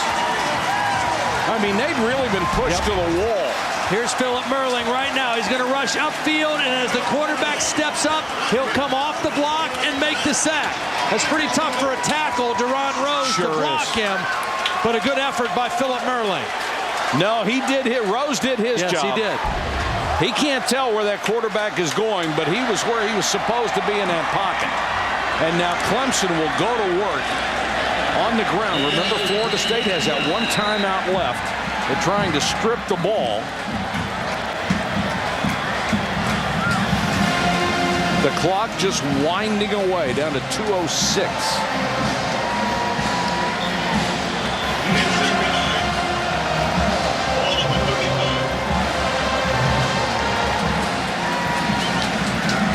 Play clock at 15 right now. They'll use every second they can.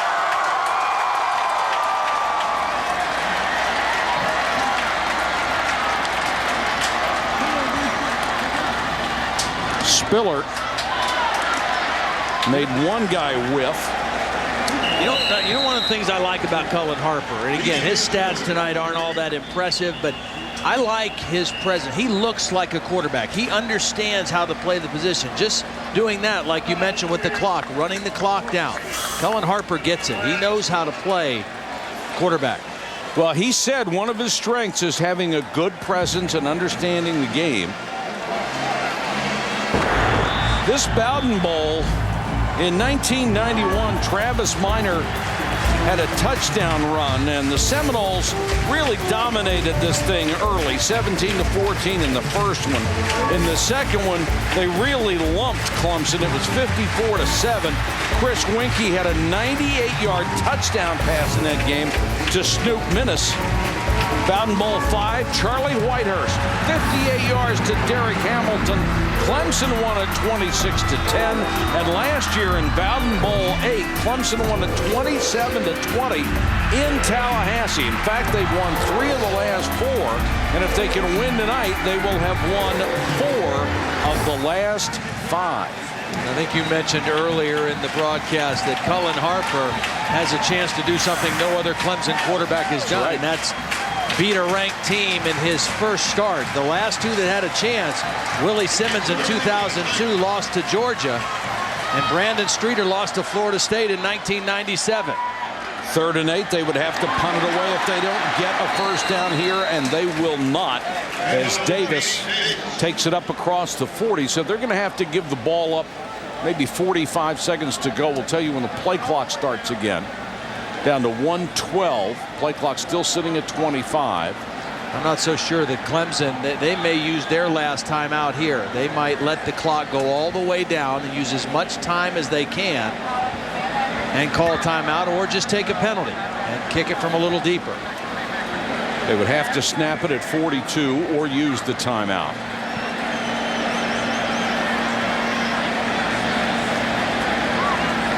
Tommy Bowden over there with the linesman, and he wanted to get it down to 0 on the play clock. Called time at 40 seconds to go. Here's what the Tigers would be looking at the rest of their schedule. This would be a great start for them. Then they go Louisiana Monroe, Furman, and NC State, 3 games that they would be favored in. And then what would be a real showdown with Georgia Tech, then Virginia Tech, back-to-back weeks. That's a tough little stretch there. Wake Forest, Boston College, and South Carolina would be 3 tough games to conclude the season. And the Seminoles, highly unusual for them to have very few home games this year, and they have a couple of brutal stretches in here. Well, they have 7 games away from Doak Campbell Stadium in Tallahassee. They've got 1 game with Alabama that's in Jacksonville right here.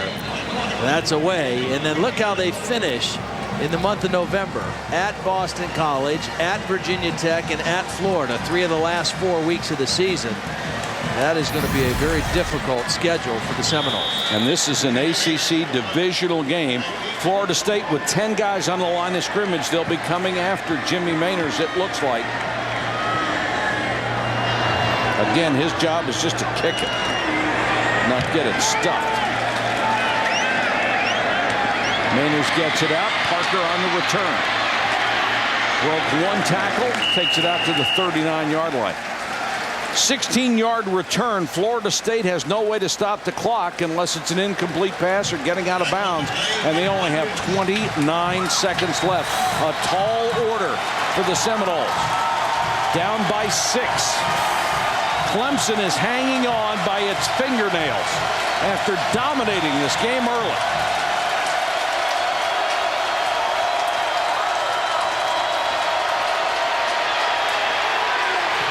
Weatherford hit from behind and taken down by Jock McKissick. Big number 50 chased him down, got him around the ankles. And that's the one thing that Drew Weatherford could not do was take a sack. No timeouts. He's got to throw that ball away. He can't afford to get tackled with no timeouts and the clock running. Now he's down to maybe 2 plays. If they can complete it and get out of bounds. I've seen prevent defenses, and then I've seen what I'm seeing right now. This is something different.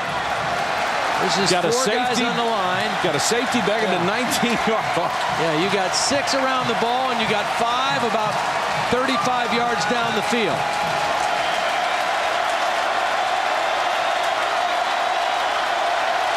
Get the feeling Weatherford may throw this as long as he can if he has a chance. Sideline, caught, knocked away.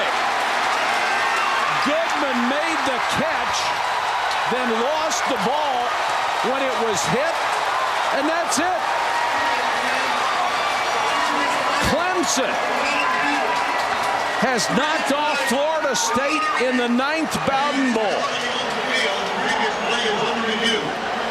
Now they are going to review the previous play. Look at all the kids running back off the field. They all ran on, and they're all running off. Looks like they're attached to bungee cords. Orderly students here at Clemson. Aren't they? I've never seen that much discipline. Here's the throw on the sideline to Goodman. Catch.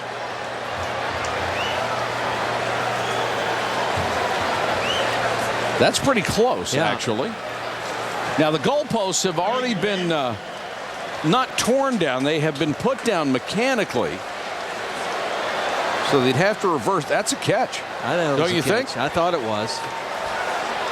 Goodman had it, and Byron Maxwell put his helmet right on the ball. The only thing I'm wondering is if his left foot came down before his right foot. His left foot looked like it might have been on the sideline. The right foot was inbounds. The left foot looked to be on the sideline.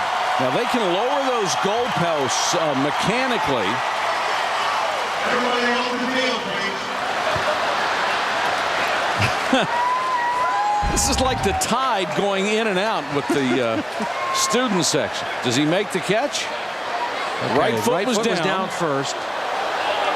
Ball's knocked away. To me, that looks like a catch. Yeah, it looks like a catch to me, too. But the ball hit inbounds, then rolled out of bounds.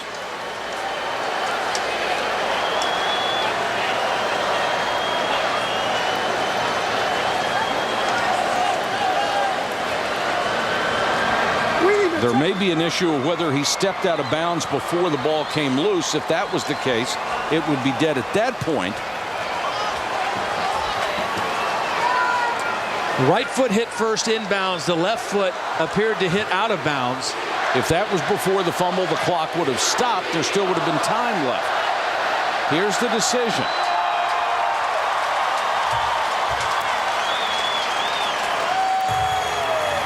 After review, replay confirms the call on the field that the pass was incomplete. The game is over. Very, very close call. The key there must have been the fact that it was called incomplete on the field, and you have to have, you know, the evidence to overturn it. There wasn't enough, was their ruling. And now the fans can finally come on the field and stay there. go to Holly Rowe. Holly? Bowden with 11:40 left in this game. They pulled within 6. What were you thinking? We were finding ways to give it away. It looks like we were self-destructing. Then we finally made a play. You talked to your guys about finishing the job. What does it tell you that they were able to do that tonight? Well, I just thought I thought the players played hard there at the end. Both teams were tired. Both teams had a lot of injuries, but everybody we put in kept playing hard. I know tonight he's the opponent, but what does it mean for you to have your dad just then tell you wonderful job? Well, it doesn't happen often. All right, congratulations. Thanks. Thank you. Thank you, Holly. The final score. Here at Clemson, the Tigers 24, Florida State 18. SportsCenter coming up next over on ESPN News. It's Postgame Extra. This has been a presentation of ESPN, the worldwide leader in sports. Glad you could join us on this Labor Day night. Hope you enjoyed it as much as we did. For Tom Blackledge, Holly Rowe, and our entire ESPN crew, this is Mike Patrick. Good night from Clemson, South Carolina.